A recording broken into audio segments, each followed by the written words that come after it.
Hey guys, welcome back to the channel. This is a story about what if Naruto was the Ice King of Konoha Chunin exam. Before I start, please support for more amazing content, and do consider subscribing to my channel and share this video with your friends. This is written by Snake57575 and link in description and support writer. Let's start the video. I don't know Naruto. It was a warm summer's night in Konoha, and running down the darkened streets of the market district we find a mob of villagers at least 40 strong, several of their numbers being shinobi and kunoichi. And what was this mob doing, you may ask? They were chasing a small boy around the age of 5 or 6. Please no, I don't want to die, said the boy as he ran. This boy was none other than Naruto Uzumaki, son of the late Red Reaper Kushina Uzumaki and late Yellow Flash Minato Namikaze, and the Jinchuriki of the Kyuubi. It's for that reason alone that the mob of villagers were chasing the boy. None of the members of the mob believed he was that. Get back here, Damon, yelled one of the members of the mob. With that, the young boy ran faster. Naruto, looking back and seeing the mob was further back than he figured, Naruto then ducked down an alleyway, before quickly hiding behind a dumpster. The blonde rather quickly and with practiced ease slowed his breathing, trying to hide his presence. We know you're there, you little bastard, came a voice from the end of the alleyway. Naruto foolishly looked out from behind his dumpster only for the eyes of all of the mob members to lock onto him. Nowhere left to run, Demon, spat a man with a sadistic smirk crossing his face. Out of fear, Naruto tried to move further away from the mob only to realize it was futile, and he began to cry, which enraged the mob further at the idea of the demon trying to act human. In their rage, they failed to notice the alley growing colder and colder until part of the alley began freezing over, and just before the mob was attacking Naruto, the ice that was on the walls shot out in large spikes, impaling all of the villagers. Naruto, who had his eyes shut tight and his hands up in a defensive position, heard a sickening squelch sound, and opened his eyes as a warm liquid hit his face. The scene before him horrified the young boy, who threw up what remained of his dinner before standing up and stumbling out of the alley. I can't take this anymore, muttered the boy running home. #Naruto's apartment. Naruto burst into his house and quickly walked into his room and grabbed a bag and put it on his bed, before walking around the small space of his apartment, to his cupboard where he grabbed out all of his clothes, to his kitchen where his instant ramen was, to his lounge room where he flipped his couch over. Before reaching for one of 3 floorboards that was loose, pulling them up, revealing a small gap where all of Naruto's important possessions lay, his toad wallet which had all of his money, a case which Naruto opened and pulled out the object which lay within, his only weapon, a compound bow. He only had it for hunting, so he didn't need to eat only ramen. Next within the gap was his quiver with 40 arrows in it with a vacuum seal at the bottom preventing any of the arrows from coming out without an application of chakra. And lastly was a necklace. He was told it was the only thing he had with him when he was put in the orphanage. The necklace was a red circle with a black spiral within. Naruto looked at it for a moment before putting it on. Naruto, after putting the floorboards back and flipping the couch back, slung the quiver over his shoulder, and pocketed his wallet, and picked up his bow before walking into his room, making sure he had all he needed in his bag. He strapped it to his back before walking out to the kitchen where he quickly wrote a note for his adoptive grandfather, before once more leaving his apartment, before then heading to the gates. #at the gates. Naruto found himself sitting on the roof of a building nearby the gates, looking down at the guards who were both asleep. Naruto rolled his eyes at the pair of them before dropping from the roof and running out of the gates, not to return until he felt he was ready. Alright people, that's this little prologue over. Chapter 2, Intro Arc. I don't know Naruto. On a road in a forest just outside of Konoha we find a pair of men walking down the road. One man was reasonably tall with waist-length, spiky white hair tied back into a ponytail, with 2 shoulder-length bangs that framed both sides of his face. He also had red lines that ran down from his eyes and wore a horned forehead protector with the kanji for oil. The man wore a green short shirt, kimono, and matching pants, under which he wore mesh armor that showed out of the sleeves and legs of his outfit. His outfit was completed with handguards, a simple black belt, wooden sandals, a red haori with 2 simple yellow circles on each side, and a scroll on his back. This man was Jiraiya, one of Konoha's Sannin. The other man stood just short of Jiraiya's shoulders. He had shortish blonde hair with a pair of bangs framing his face with the rest tied into a short ponytail. There were however red streaks in his hair, and the tips of his bangs were a deep blood red. This man wore a sleeveless blue shirt, over the top of which was a black tattered-ish trench coat. For pants he wore a pair of blue pants taped down at the ankles. He wore a yellow belt with 3 pouches attached to the back of it. On his feet was a pair of the regular black ninja sandals. On his hands was a pair of fingerless gloves. Staining the young man's skin was tattoos ranging from Arctic foxes to the kanji for ice which was on his chest, and strapped to his back was a large bandage-wrapped object with a yellow handle with a skull at the tip. This was his sword Samehada. This man was none other than Naruto Uzumaki, returning to Konoha a little more than 6 years after he left in the dead of night. Come on kid, I'm sure sensei is eager to see you're alright, said Jiraiya. Yeah, I just hope the rest of the villagers aren't as eager, said Naruto in a flat tone as the two walked to the gates. Don't worry, kid, they won't touch you while I'm around, and we timed your return just so that this time tomorrow you should be a ninja, so should they lay a hand on you, you're allowed to use whatever means you deem necessary to defend yourself, and they can't stop you, said Jiraiya. Thanks, Aji-san, said Naruto, looking up at his godfather with a smile. Yes, the young blonde knew who his parents and godparents were. When Jiraiya found him a little over 6 months prior, he had told him who they were under the promise that he not reveal it to anyone else until he reached at least chunin. The two men walked through the gates and simply signed themselves, and seeing as both gate guards were asleep, that made Naruto roll his eyes. It seemed they hadn't upped security since he fled 6 years ago. The two men quickly walked towards the Hokage Tower. It seemed the villagers recognized Naruto, but the blonde didn't care one little bit. He was getting annoyed at the glares he was getting, so just as the two men entered the market district, Naruto started shooting glares that could freeze the fires of hell. They were so cold at anyone who glared at him that made all of the villagers stop. The two men quickly made it to the Hokage Tower, and instead of using the door, Naruto decided to run up the wall of an adjacent building before back-flipping and slipping straight through an open window, landing on the floor beside the Hokage's desk. Jiraiya decided against following Naruto's lead for fear of breaking through the window, and simply jumped to the roof of the building. Naruto back-flipped off and then jumped onto the window before climbing through, only to see Naruto smirking in Hiruzen's mouth. Ageki. Look who I found, sensei, said Jiraiya, eerily calm as he stepped into the room, making Hiruzen jump and look at his student. My godson, who I was told was dead, I found him wandering the streets of the capital of the Land of Fire, said Jiraiya in same eerily calm manner. Now Jiraiya, calm down, there's a perfectly good explanation, said Hiruzen, sweating bullets. Ero-sanin, said Naruto, distracting his godfather from his task. Oh, right before you go on, sensei, Naruto is to be put into the genin class that's taking their exams tomorrow, declared Jiraiya. Hiruzen quickly nodded. Thanks, Gigi, said Naruto with a grin. I'll see you later, Aji-san, said Naruto, leaping through the open window onto the roof opposite the tower before taking off by rooftop towards the Hokage mountain. #Next morning academy #. Naruto walked down the hallway towards the classroom he was told he needed to go to by his godfather after apparently beating the Hokage up for lying to him about Naruto's fate, Jiraiya having been told Naruto perished in the Kyuubi attack. 222, here it is, said Naruto, sliding the door open to see a grand total of 3 people in the room. One was a chunin with a scar across his nose, with black eyes and dark brown hair tied into a fanned-out ponytail. The second was a boy sitting in the back of the room. He had spiky dark brown hair, with a pair of glasses leaving the boy's eyes undistinguishable. The last was a boy with dark blue hair spiked up into roughly shape of a duck's ass, and he had charcoal black eyes.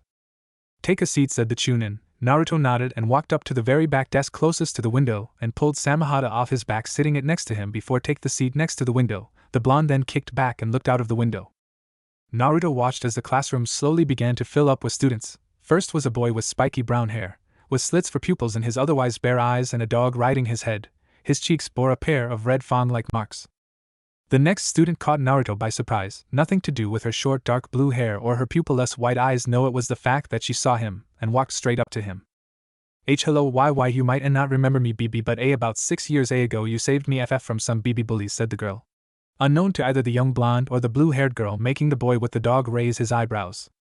That's him, that's where I know him, thought the boy. Yes, I remember, said Naruto, raising an eyebrow. I wanted TT to say thank you, stuttered the girl.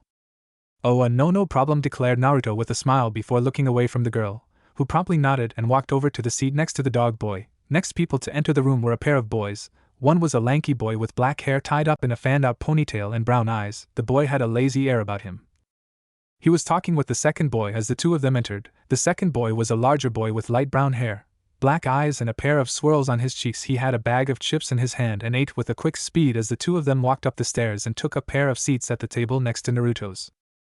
Then other children just started pouring into the room, but by this point Naruto had just tuned them out and started reading a book. His attention was however drawn back when he heard what could only be described as a stampede outside the classroom.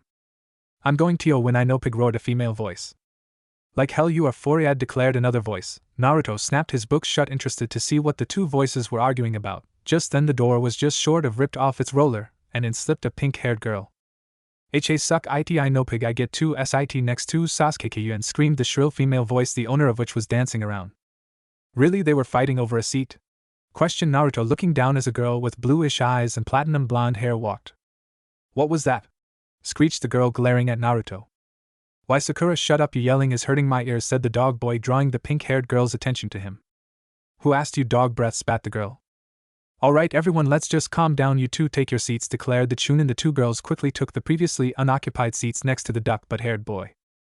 In case any of you missed it, we have a new student joining us for the exams, said the chunin, motioning to Naruto. How come he can just join on the day of the exams? I thought it was compulsory to attend classes, asked Duck, but in an annoyed tone. Training outside of the village for years will do that, and the Sannin vouching for my skills doesn't hurt either, said Naruto somewhat sarcastically. This caused the boy to turn back to Naruto and glare at him. Spin on it, said Naruto, flipping the guy the bird. The glare only intensified. Alright, you two, break it up, we have a test to begin, said the chunin as another chunin walked into the room holding a stack of papers. He began handing all of them out. Once all of the papers were handed out, the first chunin spoke once more. Alright, turn over and begin, said the man. Naruto flipped the paper over and began reading the questions. This is what they want Genin to know, it's fucking pathetic, thought Naruto. Damn, this place has gone downhill since I last saw one of these tests, spoke a feminine voice inside Naruto's head. I didn't wake you, did I, Akane-chan? Asked Naruto. No, I woke up a while ago and now I'm so bored, spoke the voice. You and me both, Akane-chan, replied Naruto, his hand on auto-PLA writing the answers to the questions. Why don't you come in here and we can entertain each other, slurred the voice in a sexy tone. Arrow Fox, muttered Naruto, looking back at the paper in front of him. Oh, look, a question that's slightly harder, thought Naruto. Why don't you summon here so I can make you hard, spoke the voice in his mind. Will you please just not? Asked the irate blonde. Oh, please don't pretend you don't love it, declared the voice. Why did I even agree to that deal? Questioned Naruto. Because from it you got a summoning contract and free use of up to 2 tails of my yukai, declared the voice in his head. And if I'd known how much of a perv you are, I would have thought more seriously about the deal, countered Naruto. Oh, Naruto-kun, you wound me, so why must you hurt me in such a way? Questioned the voice dramatically.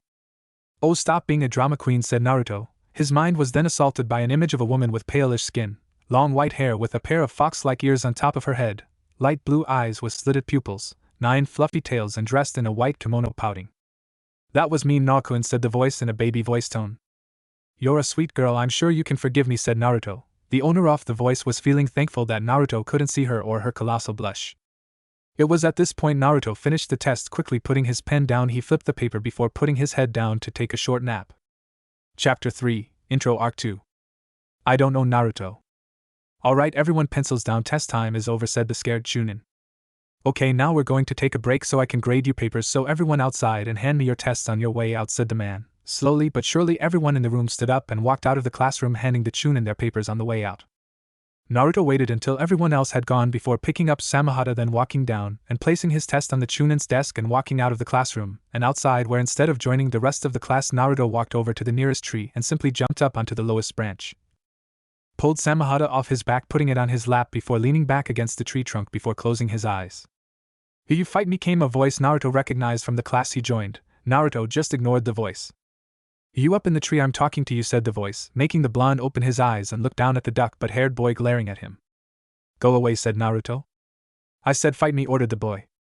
"Leave me the hell alone, you're not worth my time," said Naruto, yawning. "I said fight me right now, and while you're at it give me that sword, a worthless peasant like you doesn't deserve a weapon like that," said the boy. Naruto stood up and put Samehada on his back before a small snowstorm kicked up around him, and then he was gone, making Duck but growl, having to look for him again. Naruto now sat on the railing on the roof of the academy, looking down on the kids in the yard all running around like idiots. Half an hour later. The chunin from the class walked out of the building, evidently having finished marking the tests. "Alright, you lot, to the kunai range," called the chunin. Naruto waited until everyone was around a corner before dropping from the roof and followed behind the group stealthily to the kunai range, where he stood far enough away none of the class would notice him, excluding the chunin, but was close enough to hear the explanation. "Alright everyone, this is a test of your aim. You will each be given 5 kunai. Not hitting a target will result in no points. The outermost ring will be 1 point all the way down to the center ring being worth 10 points, said the chunin. Bonus points will be allocated if you hit the targets from further away, declared the chunin. "Do we have to use kunai, or is this a test of true aim?" questioned Naruto, startling some people. "What are you asking to use?" questioned the chunin. In a puff of smoke a compound bow appeared in Naruto's hand. "This," declared Naruto. "A bow? Yes, that's an acceptable substitute," said the chunin, getting a nod from Naruto. "Is there anyone that wants to go first?" asked the chunin. Ducklet raised his hand. "Alright, Sasuke, you can go first," said the chunin. Sasuke walked back until he was about 30 meters from the targets, pulling out 5 kunai, before throwing all 5 at once towards the targets. All bar 1 hit dead center, and the last was off just enough that it was in the second from the center ring. "Good job, Sasuke. 49 points plus another 30 for distance gives you 79 points, said the chunin. Sasuke strode forwards arrogantly. Beat that blondie, declared Sasuke as he passed Naruto, who raised an eyebrow. Sure, said Naruto with a smirk, as Sasuke collected his weapons. So anyone want to go next? Asked the chunin. Naruto raised his hand. Alright Naruto, you're up, said the man. Naruto turned around and walked towards the gates of the academy grounds. To everyone's surprise, he walked out of the grounds, crossing the street into an alley where he walked halfway up the wall where he stood and faced back at the academy. Everyone's head snapped to the target as an arrow hit dead center of the target, and before any comment could be made, a second arrow split the first from knock to tip, then another, and another, and another. Show off, declared a voice in Naruto's head. You always like when I show off for you, replied Naruto. It took the time for Naruto to return for Iruka to come to his senses. Well done Naruto, perfect 50 for aim and the max of 100 bonus points for distance, said Iruka. Naruto nodded and pulled his arrows out of the target before walking back to the shocked crowd of genin hopefuls. Kiba, you can go next, said the chunin, snapping the kids out of the daze. An hour later. The group had finished with the target practice portion of the exams and had now moved on to the taijutsu portion, which was a simple task of either lasting 5 minutes in the ring with the chunin or landing one decent hit on him. However, the chunin fighting wasn't the scar-faced chunin, it was his white-haired friend. So far the platinum blonde and pink-haired girls had barely lasted 5 minutes. The girl who thanked Naruto scored a hit within a minute despite her nervousness. The dog boy landed a hit within the second minute. The chubby boy landed a good hit in under a minute. The lazy pineapple-headed boy lazily avoided all attacks for the 5 minutes. The cloak sunglasses boy scored a punch in under half a minute, as did Duckbutt, and finally it was Naruto's turn. Alright Naruto, you're up, said the scared chunin. Naruto stepped into the ring. He could already see the chunin was acting less lax, closing the openings in his stance. Great, one of the bastards who thinks I'm you, Akane-chan, muttered Naruto. Kick his ass, Naruto-kun, and I'll give you a reward, said the voice in Naruto's head. The only reward I need from you is to see your beautiful smile, responded the blonde, once more making Akane glad Naruto couldn't see her. And begin, called the scar-faced chunin. The white-haired chunin immediately charged at Naruto before throwing a punch at the boy, who leaned back into a bicycle kick, hitting the chunin in the chin, knocking his head upwards. Naruto landed the flip on his 2 hands, and then in a blink of an eye he shot both of his feet forwards and buried them in the chunin's gut with enough force to force the man back and out of the ring. Well done Naruto, stuttered the chunin. Naruto simply stood up and smoothed out his trench coat before walking back over to the students. Alright, all of you head back inside for the ninjutsu portion of the exam, said Iruka. The students all slowly made their way back inside, all taking their seats again, before the scar-faced chunin walked into the room. Alright, we will call you one by one into the other room where the ninjutsu portion of the test will be held, declared Iruka. And first up we have Shino, said the chunin, walking out with coat and glasses boy following closely behind. An hour later. Naruto sat in his seat at the back of the room. He had spent the time analyzing the people in the class. Most were unimpressive, more than likely to die on the first mission out of the village. There were few that had caught his attention. Dog Boy was one. He, from what Naruto had seen, would make for a reasonable sparring partner if he were paired up with another. The ones that Naruto thought could fill that hole were the apology girl and the glasses boy. Ducka maybe, but the blonde just knew the two of them would never get along, and more than likely the duck but idiot would say something stupid, planting a huge target on his head with the bullseye right between the eyes, and Naruto always hit the bullseye. The lazy kid struck Naruto as interesting company, as did the fat boy, but he felt he should wait until he was put on a team before trying to become friends with anyone. Naruto had watched as one by one people left the room, and after a few moments all of them had returned with a headband somewhere on their persons. Finally, after an hour of waiting, Iruka poked his head through the door. Naruto, you're up, said Iruka. Naruto nodded and strapped his sword to his back before walking out of the classroom and over to the next door one, where he found within Iruka the silver-haired chunin who was scowling at him, and then several more chunin. Alright Naruto, we need you to perform a kawarimi no jutsu, said Iruka. Naruto nodded, and then in a puff of smoke he was gone and replaced with a log, and then in another puff of smoke he was back. Good, next henge, declared Iruka. Naruto nodded, and again in a plume of smoke he was gone, this time replaced with a man some of the chunin were familiar with, but only due to his reputations in bingo books. The man standing before them was the monster of the hidden mist Kisame Hashigaki, and again once more Naruto was back in a plume of smoke. Good work Naruto, although I do have to ask, why Kisame Hashigaki? Questioned Iruka. That is nobody's business but my own, declared Naruto, not really wanting to reveal to the chunins he had been trained personally by Kisame before the man's untimely passing, hence where Naruto got Samahata from. It's not that he was ashamed of his tutelage under the monster of the mist, far from it, he just felt they didn't need to know. Fair enough. Alright Naruto, finally a Bunshin Jutsu, said Iruka. Naruto once more nodded, however this time he did some hand signs, however the signs themselves were unusual. Kori Bunshin no Jutsu, Ice Clone Jutsu, said Naruto as the air near him froze into a solid form, creating an exact copy of the blonde. Iruka's jaw dropped at the blonde's display. "WWW, well done Naruto here," stuttered Iruka, holding out a black-clothed headband which Naruto quickly took and tied around his forehead before walking out of the room and back to the classroom. Several hours later. It was now early evening, about 8:30, and Naruto was walking back to his godfather's place. The two of them had gone out to Ichiraku Ramen for a congratulatory dinner for Naruto passing his test. Naruto having stayed longer than Jiraiya to catch up with the father-daughter duo who owned the stand, Naruto was now on his way home. The blonde walked past the Hokage tower when out of the corner of his eyes he spotted signs of movement. Turning his head towards the movement, he spotted the silver-haired chunin from his test earlier. However, he was trying to be stealthy and on his back was a scroll. He was currently jumping towards the front gates of the village. Naruto narrowed his eyes and jumped to a nearby roof before following the man. Naruto took a careful look at the scroll on the chunin's back and his eyes narrowed once more. It was the scroll of seals, something no chunin should be in possession of. His eyes narrowed further when the man bolted straight out of the gates past the two sleeping chunin gate guards. Naruto growled at the laziness of the two men before following the chunin. Chapter 4, Intro Arc 3. "I don't know Naruto. What's a genin like you gonna be able to do to me?" questioned Mizuki, arrogantly glaring down at Naruto, clearly forgetting the beating Naruto dished out not hours ago. "You wanna see fine," declared Naruto, ripping his blade off his back and leaping forwards at the silver-haired chunin who pulled one of the two Fuma shuriken off of his back to block the blade. Naruto swung Samehada down on the giant shuriken. Mizuki expected the blade to be stopped by his giant shuriken, but no. Naruto's strength had greatly increased from their spars and the shuriken was forced out of Mizuki's hand lest it break his hand. That is not the weapon. "I was holding back most of my strength during our spar, Mizuki.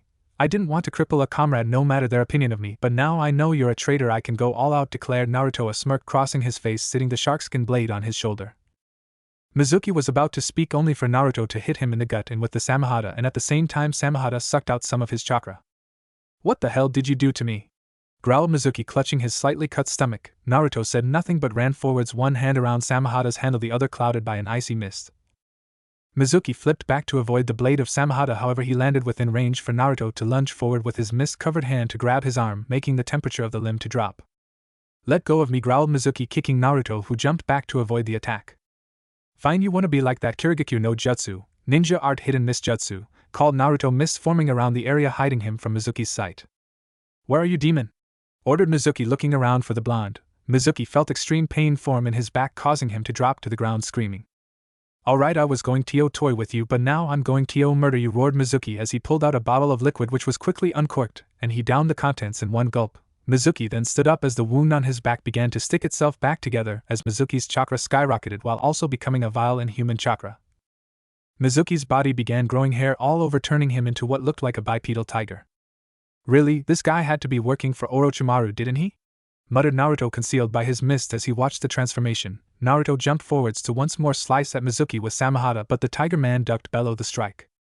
"Ha, not so tough now, are you little fuuuccccckkkkk," said Mizuki, ending in a scream as Naruto slammed his mist-coated hand into Mizuki's chest, freezing the immediate area before slowly spreading out as Mizuki fell to the ground dead as Naruto literally froze his blood and heart. "A little over the top for you, Naruto," came the voice of Akane. "That was a modified curse mark, there's no telling what he could have done," replied Naruto. The blonde then walked over to the downed chunin and picked him up before throwing him and the scroll over his shoulder before walking back into the village. The blonde walked towards the Hokage tower. It took longer than normal, but not by much. Ignoring the secretary who was nose-deep in work anyway, Naruto walked up the stairs only to see the doors of the Hokage's office shut. "Who would steal the forbidden scroll?" questioned a voice from within. Naruto opened the door and stepped inside, where all eyes fell on him. "I believe you may be looking for this, Hokage-sama," said Naruto, throwing the scroll to the aged leader. "How did you come by this, Naruto-kun?" asked Hiruzen. "I was walking home past the tower, and I saw this little shit," said Naruto, gesturing to the body slung over his shoulders. "Doing some shady shit, I mean shady even for ninjas, so I followed him. When I noticed the scroll strapped to his back, I caught up and engaged him. After disabling him, I returned here to return the scroll to you," said Naruto. "Well done, Naruto, you will be given B-rank pay for this. Leave the traitor and you are dismissed. Remember, you are expected to be at the academy tomorrow by 8, said Hiruzen, getting a nod from the young blonde. Naruto dropped the traitor before turning on his heels and leaving the room. #street #. Naruto was walking down the street once more on his way home when he spotted something out of the corner of his eyes. The blonde walked over to an alleyway when at the end of the alleyway he saw something that made his ice cold blood boil. Halfway down the alleyway there were two men standing there, and between them was a woman who, from the looks of it, was drunk and drugged at the same time. Both men were slowly undressing the purple-haired woman. Just relax, snake, or we'll make this fun for you, declared one man, pulling down the woman's skirt, while the other man fondled the woman's tits. You two need to learn to respect women, said a voice from behind the two men before both were quickly knocked out, just as the woman passed out as she fell to the ground, only to be caught by Naruto just before she hit the ground. That's when his eyes locked on a mark on her neck. Akane-chan, I need your help, said Naruto in his mind. Small amount of yukai coming up, declared the voice from in Naruto's head. That's when he felt a warm chakra flood into his system before he put the woman down on the alley floor and quickly changeling chakra to his finger he drew an intricate Fuinjutsu matrix which centered on her neck. That should about do it, muttered Naruto to himself. Fuin, seal, said Naruto, placing his hands on top of each other over the mark on the woman's neck. The area around the mark began to warm up quite a bit, as the Fuinjutsu matrix all crawled towards the woman's neck. Once the entire matrix had crawled up onto the woman's neck, Naruto removed his hands and the mark on her shoulder was gone. Naruto smiled. I hope this helps you, miss, said Naruto as he did what he should have done first and pulled up her skirt. Alright, now what to do with you two? Questioned Naruto, turning around to face the attempted rapists. I'll deal with you in a while, muttered Naruto as he tied them up together in ninja wire before once more picking up the unconscious woman, who snuggled closer to him as he jumped to the roof of one of the nearby buildings before heading to the hospital, hoping to just leave her outside, knowing they wouldn't treat her if she was brought in by him. As Naruto jumped, his mind floated back to the two men tied up in the alleyway, thinking of suitable punishments. Without even noticing, Naruto was at the hospital, quickly dropping to the ground. Naruto stealthily walked up to the doors and gently placed the woman down before jumping back to a roof across the street, just watching, making sure the woman was taken into the hospital. Fortunately, within moments of getting into a good viewing position, the purple-haired woman was taken inside. Naruto nodded to himself and began his trek back to the tied-up men, still trying to think of a punishment. Oh, that's an evil idea, muttered Naruto as an idea popped into his head. You sneaky little, that is evil, came the voice from inside Naruto's mind just as Naruto dropped into the alleyway with a sadistic smirk plastered on his face. He picked up the two men and quickly ran to the TNI department headquarters before pulling out a piece of paper and writing something on it before putting it in the wire used to tie the men up before knocking on the doors and running. Within a moment, a man with a heavily scared face wearing a black trench coat and bandana opened the door before looking down at the two men before a smirk spread across his face. You know all the secrets of IWA? Ha, I doubt it, but someone has to have a good reason for bringing you here. Let's find out what it is, said the man, reaching down and yanking the two men up by the wire that bound them.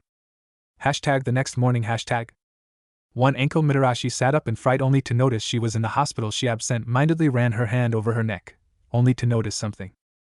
It's gone, said Anko, her eyes shooting open wide as she ran her hand over where her curse mark used to reside. She jumped up and ran over to the nearest reflective surface and made sure she was right.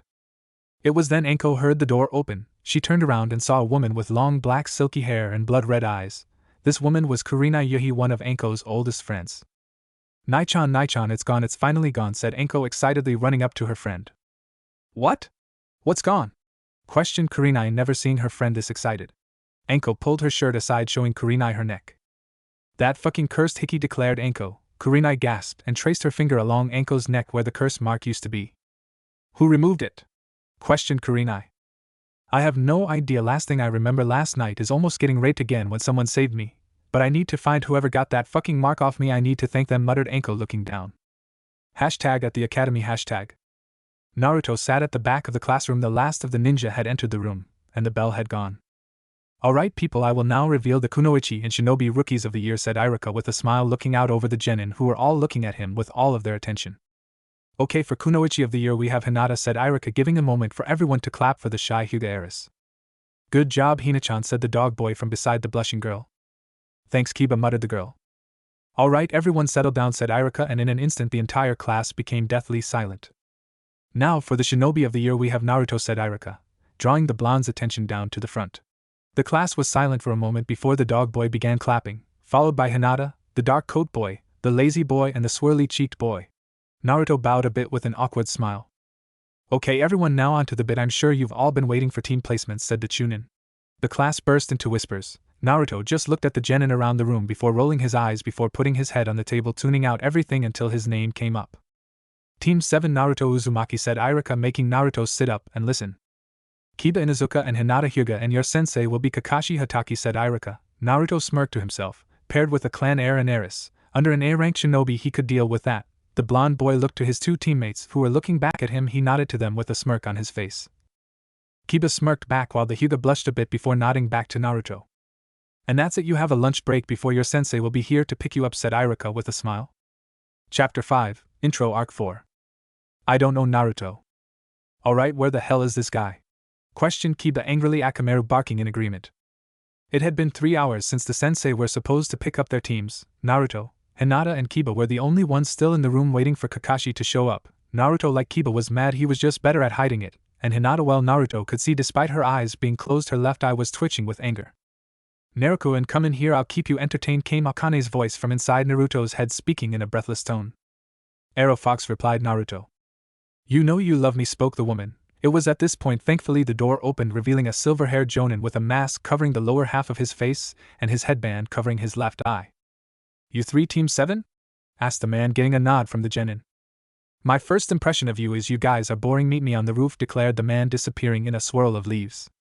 I don't know about you, but the last 3 hours waiting have made me hungry, said Naruto as he stood up with a thoughtful look on his face before turning to his teammates. Yeah, I could go for some food now, said Kiba, catching on to Naruto's suggestion and agreeing completely. You know what the hell, let's go, said their angry Hyuga teammate before she walked out of the room with her 2 teammates in tow. The 3 of them left the academy and headed to Ichiraku Ramen. It only took the trio about 5 minutes to get to the eating establishment. Oh, Naruto-kun, I wondered when you'd stop by today. And who is this? Asked I am as Naruto and his team walked into the ramen stand. I am Meech and these are my teammates Hinata, Hyuga and Kiba. Inuzuka introduced Naruto. So what will you have? Questioned I am as the 3 of them sat down. I'll have the usual, said Naruto. I am nodded and wrote something down on a pad. I'll have the beef ramen, said Kiba. I think I'll have the miso ramen, ppp please, said Hinata. I am giggled at the girl and nodded before walking into the back and got started on their meals. Hashtag with Kakashi hashtag. The silver-haired jonin had been waiting on the roof for more than 5 minutes for his genin to show up. He had actually got a good feeling about this group of genin. He figured they might be the first team to ever pass his test. Where the hell are they? Asked Kakashi, peeking over his book at the doorway where he had expected them to come running out of maybe a minute after he had sent them from the class, but they were yet to arrive, and he was beginning to worry. I'll just go see if I can find them, muttered Kakashi, snapping his book shut, creating a shadow clone to leave there in case they showed up while he was away. The silver-haired jonin then walked down the stairs like a normal before making his way to the classroom, where upon opening the door he found the classroom empty. Strange, where could they be? Questioned Kakashi, scratching his head. He then walked out of the academy building. Hashtag about 2 hours later, Ichiraku Ramen hashtag. The genin were sitting at the ramen bar quietly talking, waiting for their sensei to show up. Here you 3 are, muttered the man as he walked out the flaps of the ramen stand. Why didn't you 3 come up to the roof like I asked you? Questioned Kakashi. Payback, declared Naruto, not even turning to face the man. Well, alright, I deserve that. Given we're all here, we might as well get to know each other, so why don't we talk about ourselves? Said Kakashi, taking a seat next to his genin. LLL, like www what, sensei? Questioned Hinata. Names, likes, dislikes, hobbies, dreams, that kind of thing, said Kakashi. Alright, I'm Naruto Uzumaki. I like ice, snow, my sword Samahata, Arctic animals, ramen and learning new things. I don't like arrogant people, people who waste my time, traitors, and rapists. My hobbies, well, I don't have too many of those, but I guess training would be a hobby. And my dream, I'm not really sure, I just want to help people in need, said Naruto. Good, Naruto, good, said Kakashi before pointing to Kiba. Alright, I'm Kiba Inuzuka and this is Akamaru, points to Akamaru. I like dogs, meat, my family, my friends and walking. I don't like cats, loud noises, bad smells and those who insult my family. My hobbies, well, there's training, walking, Akamaru, and hanging out with my friends, and my dream, I want to be the greatest clan head my clan has had, declared Kiba with a grin. Kakashi gave a nod before turning to Hinata. My name is Hinata Hyuga. I like cinnamon rolls, Zensai, my SSS sister and my FFF friends. I don't like Bibilis, SSS seafood and the way the main family of my CCC clan treats the BBB branch family. My hobby is FFF flower pressing and my DDDD dream is to remove the cage BB bird seal and unite the BBB branches of my clan, said Hinata. Good, Hinata, although we are going to have to work on that stuttering, said Kakashi. Alright, I guess I should give you lot a little insight into me. My name is Kakashi Hataki. My likes, I have a few. My dislikes, there's a couple of those as well. My hobbies, you lot are too young and innocent for that. And my dream is something again you lot are a little too young for, said Kakashi with an eye smile. Should have expected as much, muttered Naruto, rolling his eyes at his sensei. Alright, you lot, tomorrow you 3 are to meet me at training ground 7 at 7 for a little survival exercise, said Kakashi. Are you going to show up or are we not going to start this exercise until sundown tomorrow because you came late and we left? Asked Naruto. Fine, spoil sport, make it 10, said Kakashi. And you'll want to have all of your gear as this won't be just any survival exercise, said Kakashi. What kind of exercise is it, sensei? Questioned Hinata. You don't want to know, trust me, just show up with your equipment, and be ready for a fight as this exercise has a 66% failure rate, and if you fail you go back to the academy, said Kakashi. What, but we passed the exam, exclaimed Kiba loudly. Did you honestly think that knowing some history, how to aim, how to throw a punch and 3 jutsu was all you needed to become a ninja? No, that is a test to weed out the ones with absolutely no hope of becoming ninja. This will be your true exam, said Kakashi with an evil glint in his eye, getting up and walking to the exit. Oh, and I wouldn't eat breakfast if I was you, you'll just hurl, declared Kakashi as he stepped out of the stand. Hashtag 5 minutes later, Hokage Tower. Hashtag. Naruto walked into Hiruzen's office having seen the door open and ignored the secretary's calls for him to stop. Ah, Naruto-kun, I wondered when I'd see you again, said Hiruzen, his pipe hanging from his mouth as he blew out a breath of smoke. I would like my mother's scrolls on Fuinjutsu, said Naruto very seriously. Hiruzen sat there in deep thought for a moment, and there was no real reason to deny him at least that much. All right, said Hiruzen, standing up and walking over to the pictures of the previous Kage before pulling Minato's off the wall, revealing a safe. All of your parents' belongings were sealed up after their deaths to prevent them being stolen. You'll be given your father's belongings and the deed to your parents' house when you reach Chunin, declared Hiruzen. Naruto nodded as Hiruzen opened safe, revealing 2 scrolls. The Kage pulled out one of the scrolls and handed it to Naruto, who took the scroll with a smile and turned to leave when the door flew open. Prepare to die, old man, today I'm going to take that hat, declared a boy as he ran into the room only to trip over his obscenely long scarf, falling flat on his face in the process. The boy pushed himself to his knees, rubbing his face before looking around the room. You tripped me, didn't you, declared the boy, pointing an accusing finger at Naruto. You tripped over your scarf, idiot, said Naruto. No, it was you big idiot, said the boy, only for Naruto to yank him into the air by the collar. You tripped on your bloody scarf, you little twit, growled Naruto. Once more the door was ripped open. Put him down, you miscreant, that is the honorable grandson of the Sandaime, said the man to Naruto. The boy just smirked, figuring he was off the hook now. Hookty fucking do, said Naruto sarcastically, looking back at the Jonin before turning back to the kid. Accuse me of bullshit again, and I'll freeze your legs, said Naruto, dropping the kid unceremoniously on his ass before walking out of the room. Hashtag about an hour later. Hashtag. Naruto was now sitting atop the Hokage monument on his father's head. He had come straight there from the Hokage Tower. Unfortunately, at some stage during the trip he'd gained a follower. Naruto sighed and once more looked over his shoulder towards the box with a pair of eyes poking out of it looking at him. Does he honestly think I can't tell that's him? Thought Naruto. Just scare him off, it's getting a little bit creepy now, he's just been watching you, declared Akane from inside Naruto's mind, and he was half tempted to listen to her and scare the kid off, but all of the ways he could think of either ended up with the kid scarred for life or wounded, and that was something he didn't need. Naruto sighed and rolled up his scroll. He really hadn't wanted to spend the rest of the day in the compound, but there was nothing else Naruto could do, so he stood up and walked to the edge of the stone face of his father, before casually stepping off and falling down. While falling, Naruto shined to his and Jiraiya's house, landing outside before jumping up into one of the trees where he pulled out his scroll and once more began to read. Why you here, Gaki? I'd have thought you'd still be out with your teammates, said Jiraiya. No, we finished after introductions. I went and got Kachan's stuff from Gigi, and then have spent the last couple of hours trying to ignore Gigi's grandson who was just short of stalking me, said Naruto nonchalantly. Well, good for you, declared Jiraiya awkwardly before walking back inside. He had lady friends to entertain. Hashtag next morning, training ground 7, 10 a.m. Hashtag. Naruto walked up to the training grounds. He was itching to do something, but again he was being followed by a box with eyes. Alright kid, knock it off now, said Naruto without turning around. Damn, you must have some pretty impressive skills to be able to see through my disguise, said the kid as he stood up out of the box. Teach me, ordered the boy. No, I'm not your sensei, not your mentor, not even your friend, leave me alone, declared Naruto, leveling a chilling glare. The boy jumped up but stood his ground. This has to be a test to see whether I'm worthy of being his apprentice, thought the boy as he stood his ground. Naruto just turned around and left, with the kid now following him. As Naruto walked up to the training ground, he saw both Hinata and Kiba there already. Morning, you two, said Naruto walking up. Morning, and Naruto-kun, said Hinata. Morning, Naruto, who's the brat? Questioned Kiba. I'm Konohamaru, and Naruto's going to be my sensei, said the boy with a grin. And no, I'm not, brat, leave me alone, yelled Naruto, glaring at the boy, his eyes glowing silver as he glared at the boy. Konohamaru decided that at this point it was a good point to leave. 434. Chapter 6, Intro Arc V. I don't know Naruto. Naruto, who after scaring off Konohamaru jumped up into the tree above Kiba and Hinata.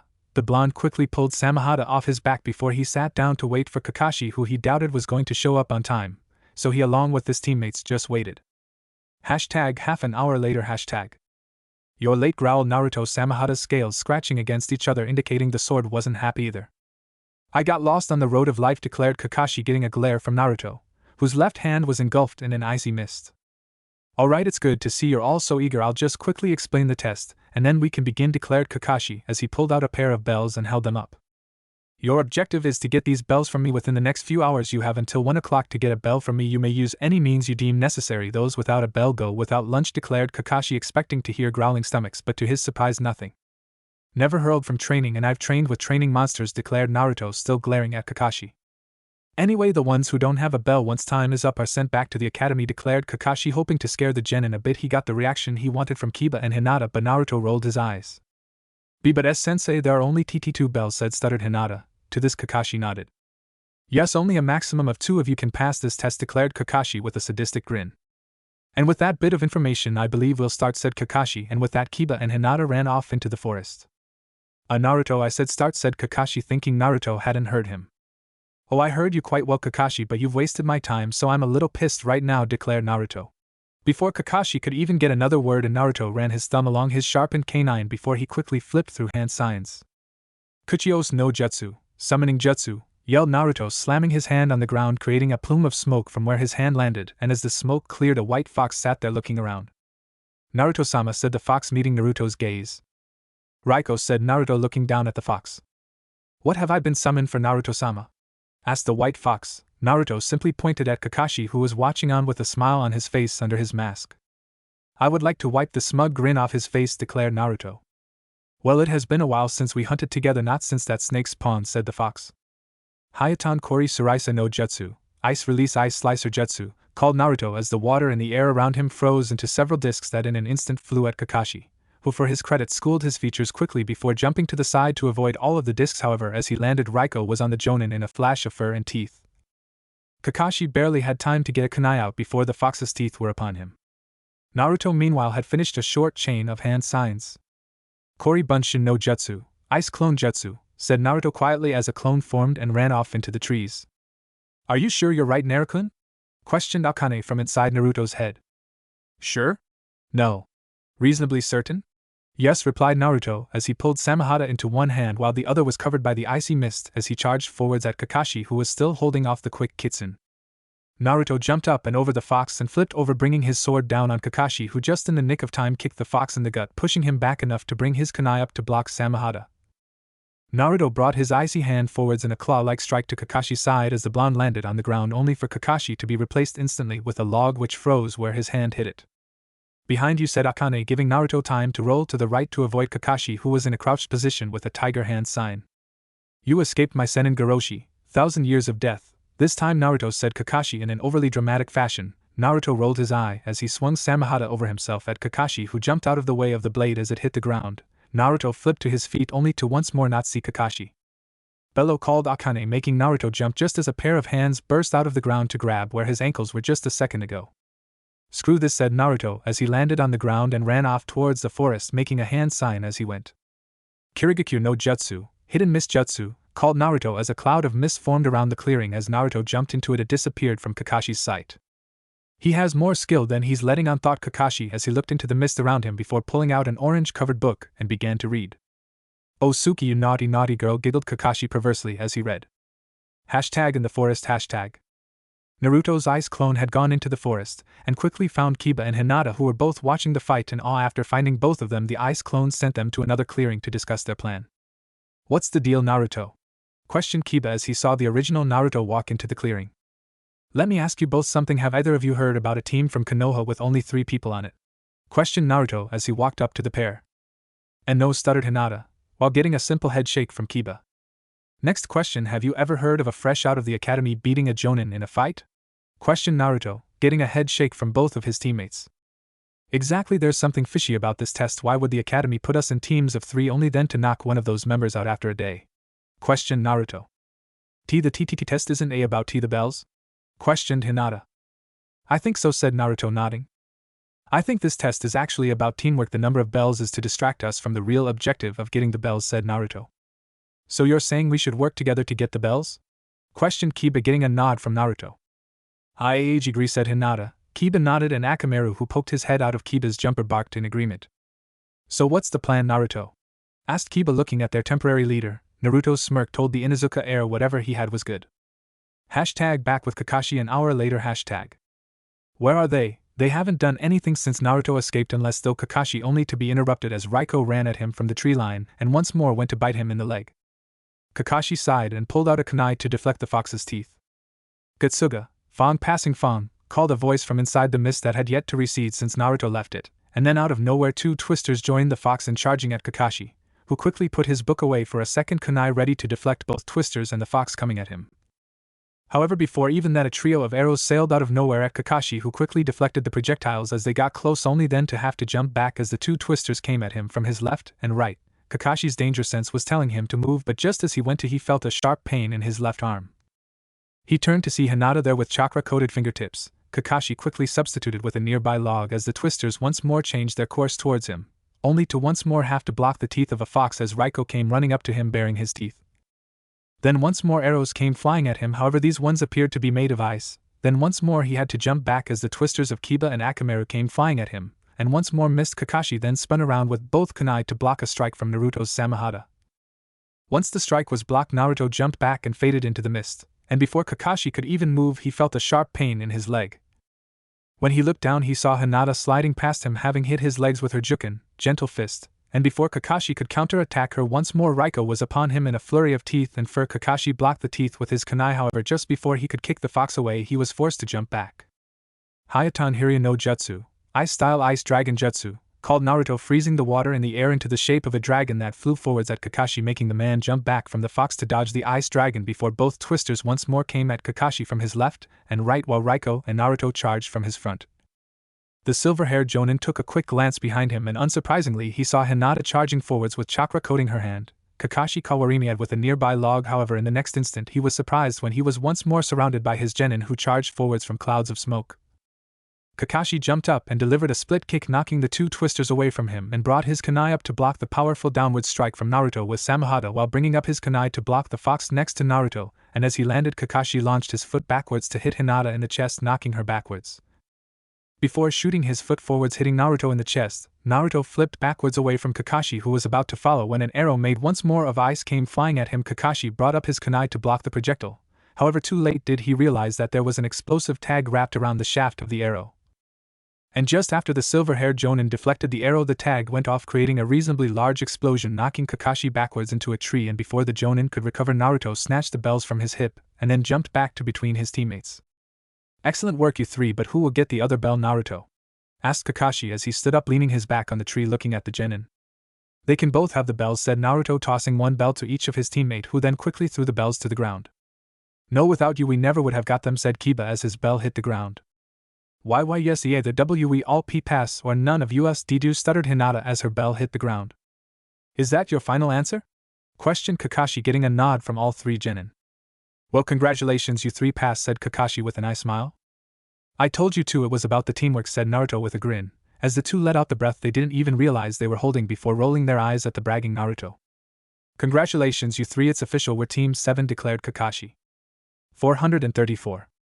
Chapter 7, C-Rank Sai. I don't know Naruto.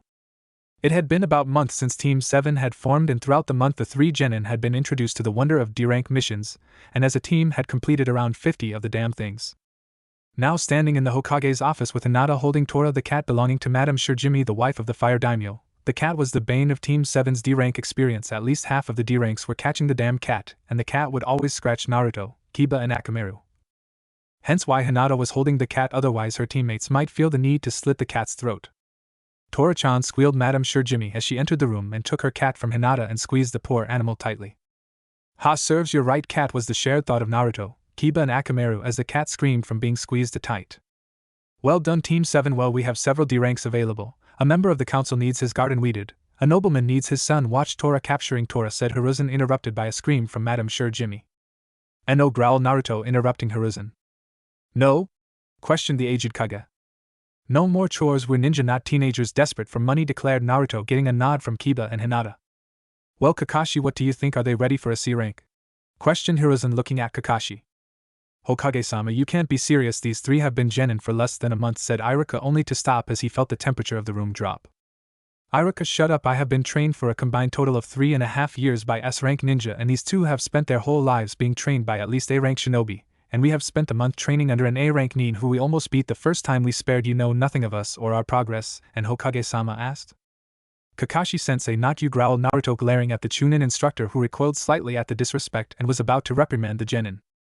He's right, Irika, these three are now soldiers of the village, not little academy students you need to coddle, and in answer to your question, Hokage-sama, these three have been ready for a month now, said Kakashi. Right, well, I have a C-rank mission that I can send you for on, said Hiruzen, pulling out a scroll, tossing it to Kakashi, who unrolled the scroll and quickly read through the contents of the scroll. Alright, you three, we're headed to Taki, so meet at the north gate in half an hour and pack for a week, said Kakashi. All three of the genin nodded and left the room. Here you go, Kakashi, said Hiruzen, handing Kakashi another scroll which Kakashi pocketed, before nodding to his leader before vanishing in a swirl of leaves. Are you sure about this, Hokage-sama? Questioned Irika, looking to the elderly Kage. Yes, said Hiruzen simply. Hashtag half an hour later at the north gates. Hashtag. Naruto walked up to see Kiba and Hinata already at the gates, both with backpacks on. Where's your stuff, Naruto? Surely you have to have at least a change of clothes? Questioned Kiba, looking at Naruto. Naruto pulled the neckline of his shirt to the left, revealing part of his tattooed chest. A tattoo of an arrow crossed the scroll tattooed just below the neck. Most of the tattoos on my skin are not purely decorative, most of them cover seals I have tattooed onto my skin. This one holds any and all of my supplies, said Naruto before letting go of his shirt, letting it fall back in place. I mostly have storage seals for various things. I have a summoning tattoo here, said Naruto, motioning to his right arm with a white furred kitsune on it going down to an open mouth on his wrist. Let's see, gravity seals and weight seals, but they're mostly covered by my tats, said Naruto. Truth be told, he had a lot more seals tattooed to his skin. He just was nervous to reveal all of the seals to his teammates, as revealing what some of the seals he had did would bring up questions that he didn't really want to answer. Luckily for Naruto, Kakashi chose this moment to appear. Alright guys, we're headed to Taki, which even going the max speed you guys can go is still about a day and a half, but there's no rush, so let's take a leisurely pace, and we'll be there in 2 days, said Kakashi, getting a nod from the three genin. Alright guys, Delta formation, said Kakashi. The three genin took a triangle formation with Kakashi standing between Hinata and Kiba with Naruto at the front before heading out. Hashtag hours later, just as the sun was going down, hashtag. Alright guys, we can stop here for the night, said Kakashi as he stopped tree hopping. The three young ninja nodded. You guys set up your tents, I'll collect some wood, said Kakashi. I don't need to set up a tent, Kakashi-sensei, I sleep in the open, but I do kinda need to go hunting, said Naruto. Well, if you can bring back enough for everyone, said Kakashi with an eye smile. Sure, but I make no promises, I have no idea what's around here, said Naruto before he then walked into the woods before pulling his bow off his back and formed an arrow of ice that he notched and held at the ready and walked far enough into the forest that a small pulse of Biju chakra would go unnoticed by Kakashi and Naruto's two teammates. Akane, said Naruto mentally. On it, replied the woman before discreetly sending out a tiny pulse of her yukai. Even if she was sending out the smallest amount possible, it was still enough to get all of the information within a kilometer. Alright, you have lots of small birds in the area and even some small creatures, but there's 3 boars 200 meters west, a doe half a click north, and 2 bucks fighting 270 meters to the northeast, declared Akane. Naruto thought about it for a moment before heading towards the 2 bucks, forming another arrow of ice which joined the first, ready to be shot at the fighting bucks. Naruto, as he ran towards his targets, quickly took to the trees and hopped silently towards the area he was told the bucks were. Within moments, Naruto reached the edge of a clearing that the bucks were fighting within, and looking at the creatures, he formed 2 more ice arrows and gently notched them before quietly pulling back the bowstring and taking aim at the 2 animals, hoping to hit each with a pair of arrows. Naruto took a deep breath and steadied his breathing and let the string go, launching the arrows forwards, and before the buck could even stop their fighting, the 2 animals fell to the side as the blood drained out of them. Naruto dropped from the tree and walked forwards, channeling chakra to his left hand. As he did, a knife appeared in a plume of smoke. Naruto knelt down beside the 2 down animals that were good and dead and set about cleaning his kills, doing it here rather than in front of Kiba and Hinata. Hashtag about an hour later. Hashtag. Naruto walked back into the campsite to see his teammates and sensei sitting around a crackling fire. Did you not get anything? Questioned Kakashi, being first to see Naruto. No, I just thought it would be better to clean the carcass and harvest what was usable away from these 2, said Naruto, motioning to his 2 teammates. Makes sense. So what did you actually get? Questioned Kakashi. I killed a pair of bucks and a pair of boars, said Naruto, unsealing half of the harvested material from said animals, which did include all of the pelts which the meat was lying on. Take as much as you want, I'll share this lot, but the other half is mine, said Naruto. The other 3 nodded. It was understandable. He did kill and clean all 4 of the kills, and the meat from 1 buck and 1 boar was more than enough for all of them, and with that the 4 of them began to cook up the meat over the fire. After everyone had eaten their fill of the meat Naruto provided, and their own food, they sat by the fire quietly. Alright, we have to organize watch shifts, declared Kakashi. I'll keep watch, said Naruto, leaning back, stretching his arms above his head. Alright, Naruto can take first watch, said Kakashi, only to be interrupted. I meant all night, said Naruto. Kakashi turned to Naruto with a raised eyebrow. I've spent almost a month in a constant state of awake before 2 days in a row is nothing, said Naruto. Kakashi shrugged. If you okay with that then sure, said Kakashi. Naruto nodded before pulling Samehada off his back as he jumped up into the nearby trees. Hashtag the next morning hashtag. As the sun rose on the horizon, so did Konoha's Team 7, or at least Kakashi, Hinata and Kiba. Naruto was still very much awake from his watch shift. As the sun rose, the 3 Konoha nin packed away their tent while Naruto cooked a fish for each of them for breakfast, the fish caught from a nearby river. After eating, the 4 ninjas set out towards their destination, Taki. Hashtag several hours later hashtag. After running for hours, the 4 ninja arrived outside the village of Taki. As they walked towards the village, they were greeted by 2 people. One was a man, he had long brown hair and dark eyes. The second figure was a girl who looked to be younger than the genin by a year or 2 and was half hiding behind the man. She had mint green hair and orange eyes. That girl, she got Chome sealed in her said Akane from inside Naruto's head as the Konoha team walked up to the 2 figures. You sure? Questioned Naruto, shocked to see another container. Absolutely, declared Akane. Hello there, I'm Kakashi, and you must be Shibuki, declared Kakashi, stepping up to the man who nodded to the silver-haired jonin. So you are the team the Hokage sent with his reply, said the man, getting a nod from Kakashi, who pulled out the scroll from his pocket and handed it to the man, who opened it and began to read. Naruto took the opportunity to walk up to the girl. Hello there, Amato-chan, you don't mind if I call you that, right, Nana-chan, said Naruto. The girl looked at Naruto terrified, only then to calm down a bit when she saw his genuine smile at her. And not at all Q&I-san, stuttered the girl as she stepped out from behind Shibuki, who was now looking wide-eyed at the boy while Kakashi was staring wide-eyed at the girl, who stepped forward into Naruto's waiting arms, and the 2 shared a hug and the girl began to sob. Sure, it's all right, Amato, said Naruto soothingly as he ran his hands down her back in a calming fashion. I knew I made the right choice in transferring her to Konoha, muttered Shibuki, but both Naruto and the girl heard the man. Why, you transferred me to Konoha? Questioned the girl, slightly scared and at the same time looking at him with hope.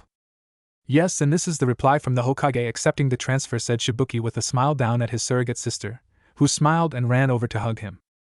Thank you, declared the girl, hugging Shibuki. Just promise me one thing, Fu-chan, said Shibuki, making Fu look at him. Live happily, he said, and Fu nodded vigorously. Before anything else could happen, a Taki ninja come running up to Shibuki. Shibuki-sama, the village is under attack, said the ninja. Chapter 8, C Ranks 2. I don't know, Naruto. Shibuki-sama, the village is under attack, said the ninja. What? Questioned Shibuki, looking at his ninja. Sir, it's Suyin, and he has the help of 3 missing nin. He's saying he'll kill as many villagers as it takes for you to bring him the hero water, said the ninja. Damn it, growled Shibuki, glaring at the ground. Let me help, Shibuki, said Fu. No, we can't have you fight, for the villagers will just as likely attack you as the enemy, said Shibuki. Then let us help, we can't leave our allies out to dry while we're here, said Naruto, stepping forwards, getting a nod from Kiba and Hinata. Kakashi? Questioned Shibuki, looking at the Konoha's team leader. Up to you, Shibuki-sama, said Kakashi. Shibuki then nodded to the Konoha team. Alright, you can help, but you 4 have to keep Fu safe too, alright, said Shibuki. Getting a nod from the Konoha nin, Naruto pulled Samehada off his back as the 6 people set off into the village. Once they made it into the village, it became apparent how bad Fu's treatment was within the village, as even during an attack on their village the people were glaring at the mint-haired girl. As they ran, Naruto put his open hand on the girl's shoulder. It's okay, Amato, this time tomorrow we'll be so far away from here that this will all seem like an ancient memory, said Naruto with a small smile. Thanks, Nisan, said Fu with a gentle smile, only to then dodge a rock thrown at her. Get out of here, you damn demon, you're not welcome here, growled the person who threw the rock. Kakashi was forced to smack away another rock that came flying towards Fu. This isn't going to work, Fu. I'm going to make a Kage Bunshin to take you out of here and guard you until we get back, okay? Questioned Kakashi, getting a hesitant nod from the girl. Kage Bunshin no Jutsu, Shadow Clone Jutsu, called Kakashi, creating a second one of himself. Kori Bunshin no Jutsu, Ice Clone Jutsu, called Naruto, the ice next to him forming another one of him that followed Kakashi's clone's lead and followed with Fu. She seemed a little scared. I thought it would be for the best, said Naruto as Kakashi looked at him before getting a nod. Alright, you 4, I need to go and get something, said Shibuki, diverting from the path the ninja were following. The Konoha nin continued running down the street towards the commotion at the center of the village. Shibuki, I'm getting impatient, bring me the hero water or I will start killing these people, yelled the man with spiky brown hair standing in front of a group of people tied up. Naruto growled as he saw the man with 3 others, all 3 from AIM. One was a brown-haired woman wearing a semi-revealing outfit. The other 2 were men. One had silver hair and a blue mark running across his nose, while the other had brown hair covered mostly by his bandana headband with a mask covering the lower half of his face. Naruto put down Samehada and pulled his bow off his back and quickly froze the water in the air into 4 arrows, all of which were notched into his bow, which he brought up and aimed down the shaft, and all 4 arrows were aimed at each of the 4 people. Naruto took a deep breath and steadied himself, and then let the arrows go. For a moment all was silent as the arrows flew the several hundred feet towards the ninja, but as they looked like they were going to kill the targets, the arrows were either deflected or shattered. "Oh ho ho ho, what do we have here?" said the spiky-haired man, looking up towards Naruto and the Konoha nin, who all ducked when they saw the arrows deflected. "You 3 go and check it out," ordered the spiky-haired man to his 3 companions, who all nodded and jumped towards the roof. "Scatter, you 3, meet back here in 20 minutes, only engage if you have no other option," said Kakashi to his team, who nodded, and all 3 of them, and then Kakashi himself took off in 4 different directions. The 3 former AIM nin arrived atop the building not a moment later before they saw 3 of the nin and gave chase. #with Hinata. Hinata ran down the streets of Taki, thinking of a way to lose anyone who might be on her tail. Just as she rounded a corner, she came face to face with her opponent. The man was one of the 3 ninja. He had brown hair covered mostly by his bandana headband, and his lower face was covered by a Kakashi-esque mask. Well, what do we have here? A hyuga, an unmarked hyuga at that. I wonder what Kuma would pay for you," declared the man, making Hinata shiver. "Why, you'll have to see. Capture me first," declared Hinata, dropping into her clan's fighting style. #with Kiba. Kiba and Akamaru were roof-hopping, trying to avoid the 3 ninjas sent after them. He, however, could smell one of the men after him. He knew from the fact that the man's scent was getting stronger he couldn't outrun the man, and as much as he hated to admit it, he really didn't have the brains to outsmart a wet paper bag, so trying what he half-hoped would work but half-hoped didn't, so he could beat the guy up, Kiba dropped from the roof into an alleyway and quickly hid behind a dumpster. Kiba then heard someone else drop into the alleyway. "Get out here, kid, I know you're there," said a gruff voice. Kiba poked his head around the corner of the dumpster to see the man looking straight at him. Kiba pulled his head back around and groaned a groan, masking him, pulling 2 soldier pills from his pocket, and eating one himself, and tossing one to Akamaru as he stood out from behind the dumpster. "I got you now, kid," smirked the man. #with Kakashi. Kakashi was being followed and he knew it, but he was just giving his pursuer the runaround, not caring to attack. But apparently his skills had lulled a bit since retiring from ANBU, because this woman was vaguely keeping up with him, and if he was being honest with himself, it was bugging him. #back with Naruto. Naruto crouched on a roof not too far from their original position, but far enough that it wasn't a risk. Naruto, however, watched in horror as Shibuki was impaled on a sword made of what appeared to be water. As Shibuki fell to the ground, a bottle fell out of the man's shirt. But Naruto barely noticed it as he vaulted over the edge of the roof, falling to the ground using his chakra to cushion his fall before once more pulling Samehada from his back and charging at the spiky-haired man that just attacked Shibuki, who was now downing the water from the bottle that fell from Shibuki.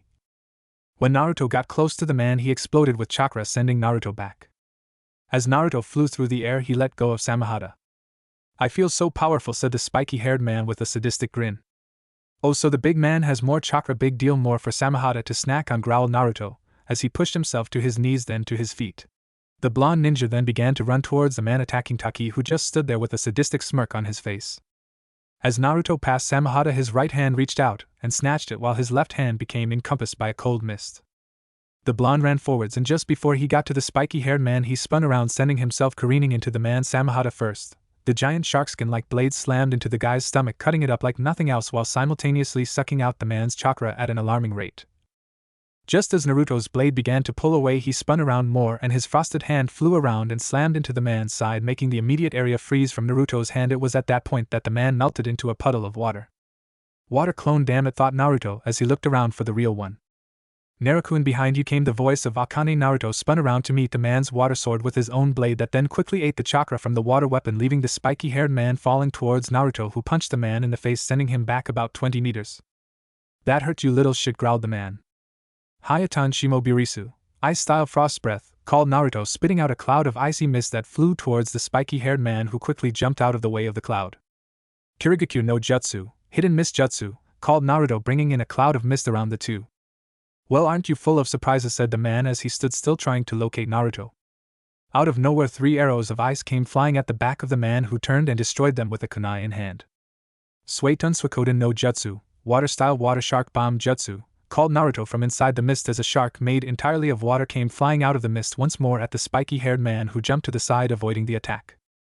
"Suetun Suiden no Jutsu, water-style water bullet jutsu," called Naruto, spitting out a wave of water towards the spiky-haired man, who was hit in the gut by the technique and shot back 20 meters, but got up and shook off, making Naruto's attack look like nothing.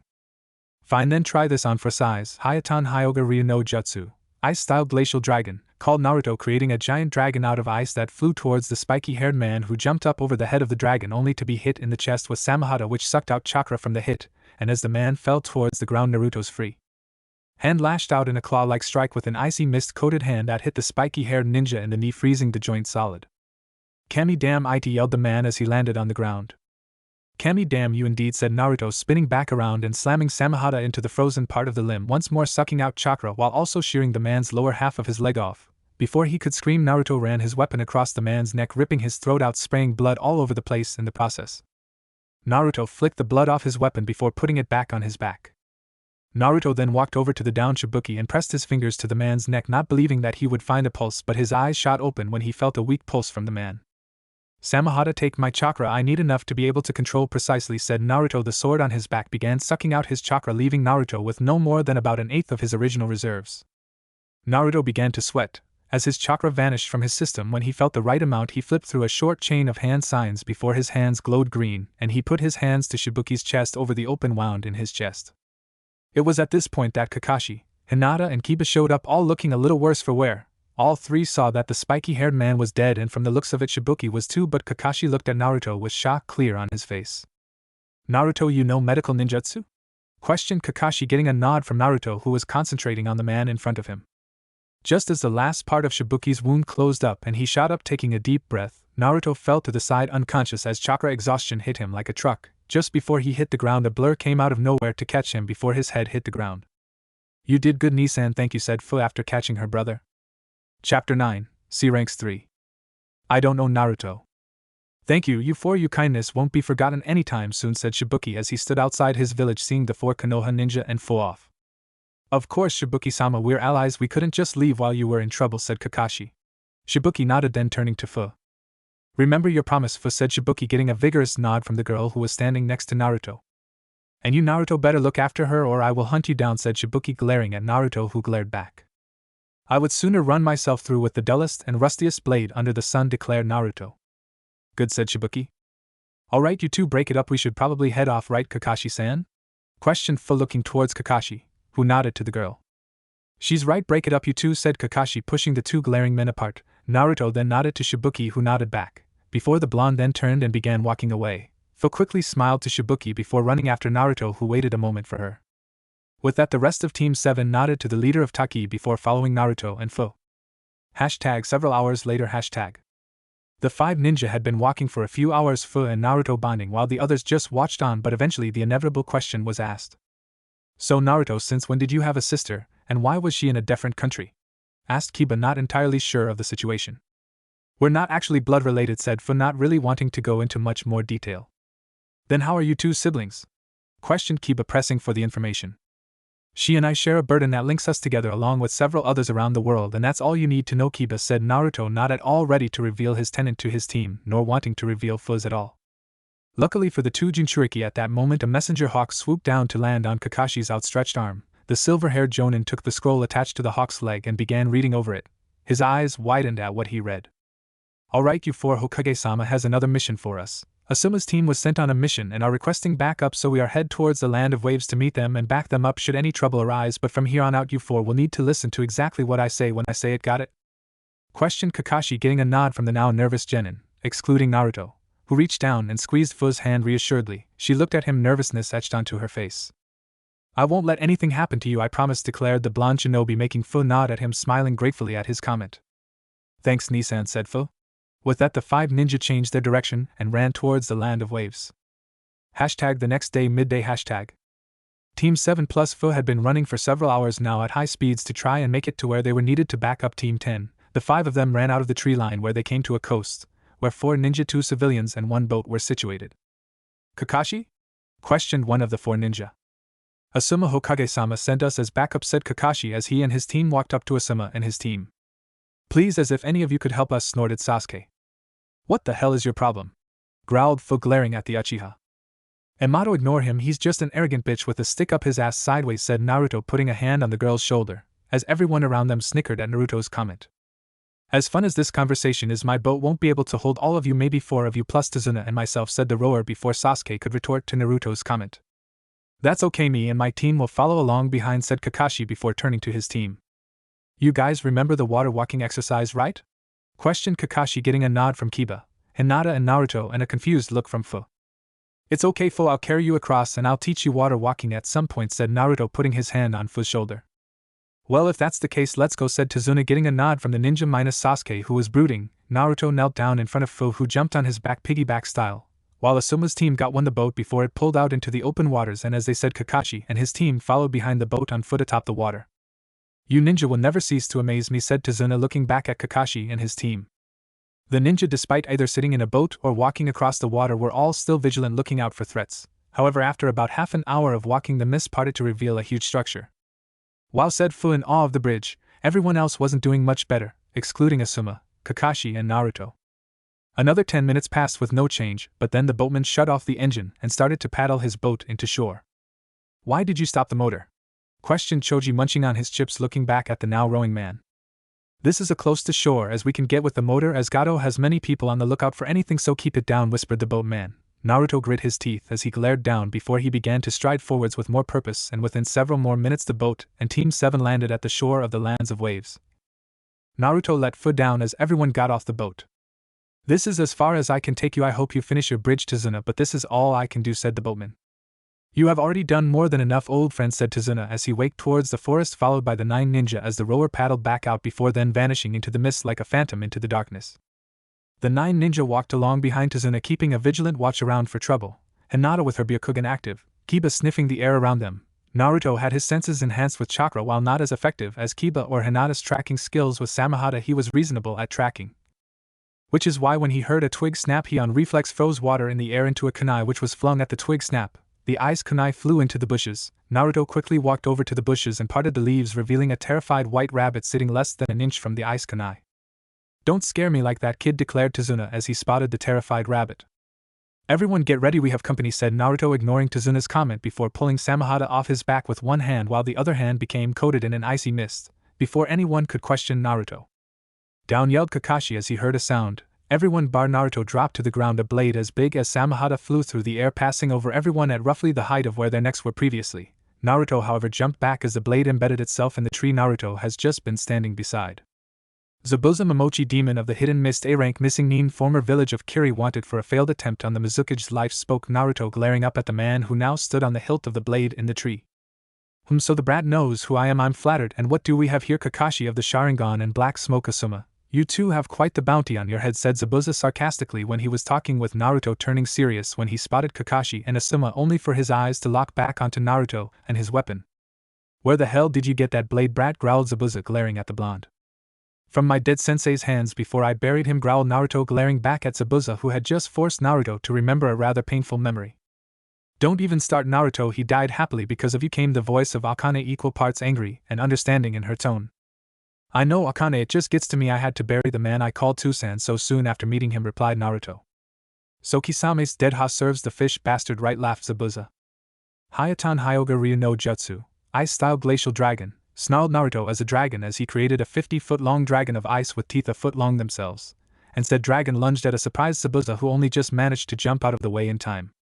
Don't you dare insult my Tiyuya-san, snarled Naruto as he began to leak a bubbly red chakra that began to form the rough shape of a fox. Both the comment and the fox-like cloak shocked both Jonin, while the cloak terrified all of the genin minus Fu. Kirigakure no Jutsu, hidden mist jutsu, called Zabuza, pulling the mist in around him before fading right into said mist. You think my Tusen didn't teach me this, Zabuza, you insult him, declared Naruto before he too faded into the mist, and a second later a sound of metal hitting flesh rung throughout the clearing and both Zabuza and Naruto reappeared, Zabuza with a wound on his side from what looked like Samahata. Lucky shot, brat, growled Zabuza, holding the wound. If that was a luck shot, then what's this? Growled Naruto, flipping through hand signs. Hayatan Kori Suraisa no Jutsu, ice release ice slicer jutsu, called Naruto, freezing the water in the air around him into disc shapes that then flew at the former Kiri-nin, who blocked them with his sword, only for Naruto to then appear beside the blade and slam his free hand onto the blade, freezing the blade where his hand laid.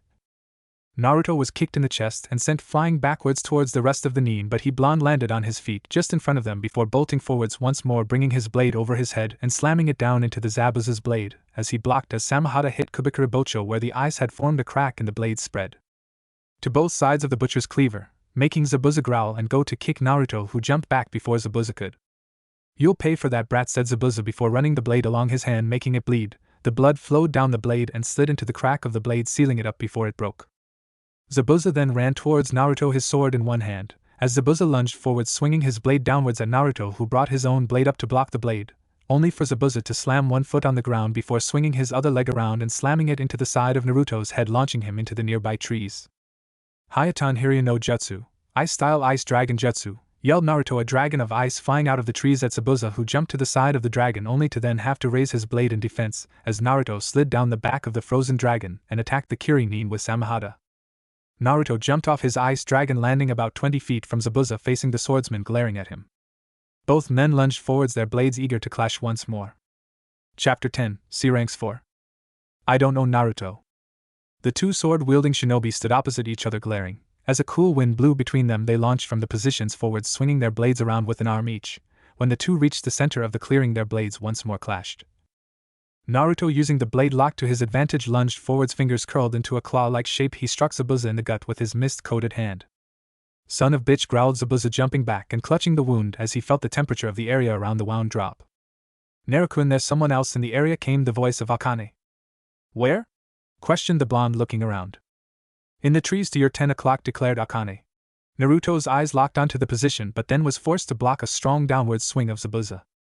Hayatan Shimo Burisu, Ice-style Frost Breath, called Naruto, spewing out a cloud of ice that flew towards Zabuza, who quickly jumped out of the way of the attack before jumping and slammed his blade down on Naruto, who quickly disappeared and was replaced with a log. Where the hell are you, brat? Snarled Zabuza, looking around the clearing. It was only Zabuza's experience as a ninja that saved him, as Naruto flew at Zabuza from a high tree branch. Zabuza ducked under the genin's foot, and as Naruto sailed over him, the former Kirin shot his own foot up, hitting Naruto in the gut, making the boy flip backwards. Luckily, Naruto flipped far enough to land on his feet, and once more lunge at the missed nin. Suetun Suryudan no Jutsu, Water-style Water Dragon Jutsu, called Zabuza as Naruto began to lunge, sending a dragon made of water from the nearby lake towards the blonde. Naruto swung his blade down, hitting the dragon as it flew towards him, and the second the water touched Samahata, all of the chakra was sucked out of the attack, making the water drop to the ground in a puddle. Naruto then bolted forwards, his free hand once more becoming coated in an icy mist. Zabuza swung his sword down on Naruto, who blocked the blade with his own, and using his forward momentum he slipped into Zabuza's guard and slammed his free hand into Zabuza's gut, making the immediate area freeze. Naruto once more, before Zabuza could do anything, kicked the man in the gut, sending him flying backwards, pumping chakra into his back, being the only thing that saved his back from snapping as his back hit a tree behind him. Who are you? Questioned the now semi-delirious Zabuza. Naruto Uzumaki Yuki, second monster of the mist. And you're going to die by my hands, declared Naruto, about to attack the man once more, only for a pair of saban to fly out of the tree line where Akane pointed out a chakra signature earlier. I thank you for tearing him out, he was a most tricky capture, declared a voice from behind Naruto. The boy turned around to see a person who looked to be about his age, wearing a Kiri Issue Anbu mask and the standard Kirigakure pinstriped outfit which stopped at his knees. Over this he wore a green haori with white trimmings, and around his waist a brown sash with a fringed trail wrapped around his waist twice. He also wore light brown platoon sandals with straps in the same color as his kimono, and nail polish on his fingernails and toenails a matching blue-green color. The person's long hair was gathered in a white bun holder, while 2 locks of his hair fell loose, framing his face, bound with metal hair cuffs at the ends. Naruto, had he not caught her scent, would have no idea as to the gender of the newcomer. Naruto knelt down and checked Zabuza for a pulse. Finding none, he once more turned around to face the nin. All yours, Hunter Nin-sen, declared Naruto, stepping away from Zabuza's body.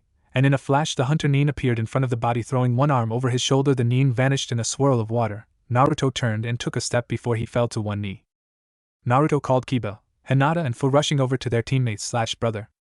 "In good, just some chakra exhaustion," said Naruto, trying to push himself up, only to stumble a bit before Kiba pulled one of the blonde's arms over his shoulder. "Thanks, Kiba," muttered Naruto, looking at the Inuzuka air. "No probs, buddy," declared Kiba with a grin. "How far is your house to Zuna?" questioned Asuma, looking back at the man. "Not far, just on the other side of town," declared the bridge builder. "Alright, we better get going," said Kakashi, getting a nod from everyone else before the lot of them began walking towards Tazuna's house, Sasuke silently glaring at Naruto the whole way. Hashtag 10 minutes later. Hashtag. The 9 people were standing in front of a semi-dilapidated house. Tazuna simply unlocked and opened the door. "Tsunami, Inari, I'm home," yelled Tazuna. "Tusan, thank Kami, you're alright," said a woman walking out from another room before hugging Tazuna. She then took note of the people behind her father. "Oh, I'm Tsunami," Tazuna's daughter said, Tsunami bowing to the ninja. "Is there somewhere we could rest?" questioned Kakashi. "Yes, but unfortunately I don't think we can accommodate all of you in here," said Tsunami. That's fine, my team, and I can stay in the woods nearby, declared Naruto, much to the shock of Kakashi and Asuma. You sure, Naruto? My team can be the ones to camp out, declared Asuma. Well, I only speak for me, and I find staying outdoors to be less constricting, said Naruto. We'll camp out, declared Kiba, getting a nod from Hinata. Well, I guess that solved, said Kakashi before turning to Asuma. We probably need to discuss logistics, so why don't you come with us? Suggested Kakashi, getting a nod from Asuma. Alright, you three stay here, declared Asuma before he, Kiba, Naruto, Hinata, Kakashi and Fu walked back out of the house and towards the nearby forests. When they found a suitable clearing, Kiba put Naruto down against a nearby tree. Naruto spoke, Kakashi drawing the blonde's attention to the man. Naruto nodded, indicating he was listening. I have left you alone about your past, but began Kakashi. You want to know about me and Kisame? Questioned the blonde, getting a nod from the man. And I take it that Asuma is here too, so he knows as well? Questioned the blonde once more, getting a nod from Kakashi. Fine, but you can wait until Kiba, Hyanta and Fu are finished. Those two have earned at least that much of my trust, and Fu deserves to know about me, declared the blonde. The two jonin nodded. After about 5 minutes, when the 3 members of Team 7 had set up their tents, while Naruto explained to Asuma he didn't need one, when the blonde noted the confused look on the jonin's face. Alright, you 3 come here, I asked Naruto to explain his connection to Kisame, and he said you 3 can know, said Kakashi to his 2 other genin as they all walked over to Naruto. Alright, you might want to sit down, this isn't exactly a short story, said Naruto. It all started about 4 years ago, declared Naruto, looking at the ground. #flashback. An 8-year-old Naruto was walking in the forest with a katana strapped to his back along with his bow and arrows. He had been on his own for about a week now and was now heading towards Yuzushiyogakure. As the blonde walked into a clearing, he noticed another person in the clearing. This man had blue skin with gill-like parts under his shark-like eyes. Naruto took note of the giant sword on his back that was turned to the blonde as the man was doubled over, coughing. Hey buddy, you okay? Questioned the young blonde, hoping the man was okay, or if he wasn't, the blonde might be able to help him with his above-average knowledge of medical ninjutsu. The blue-skinned man turned and looked at Naruto, no longer coughing. Yeah kid, fine as daisy, said the man somewhat sarcastically as he wiped the blood from his chin. Well okay then, said Naruto, turning to leave. Oi kid, where's your parents? Questioned the blue-skinned man, only half sounding concerned. Don't have any, said Naruto, looking over his shoulder at the man. Then what's a kid your age doing out here in the middle of nowhere with a blade and a bow? Questioned the man. I'm training to be a ninja, said Naruto. A ninja, huh?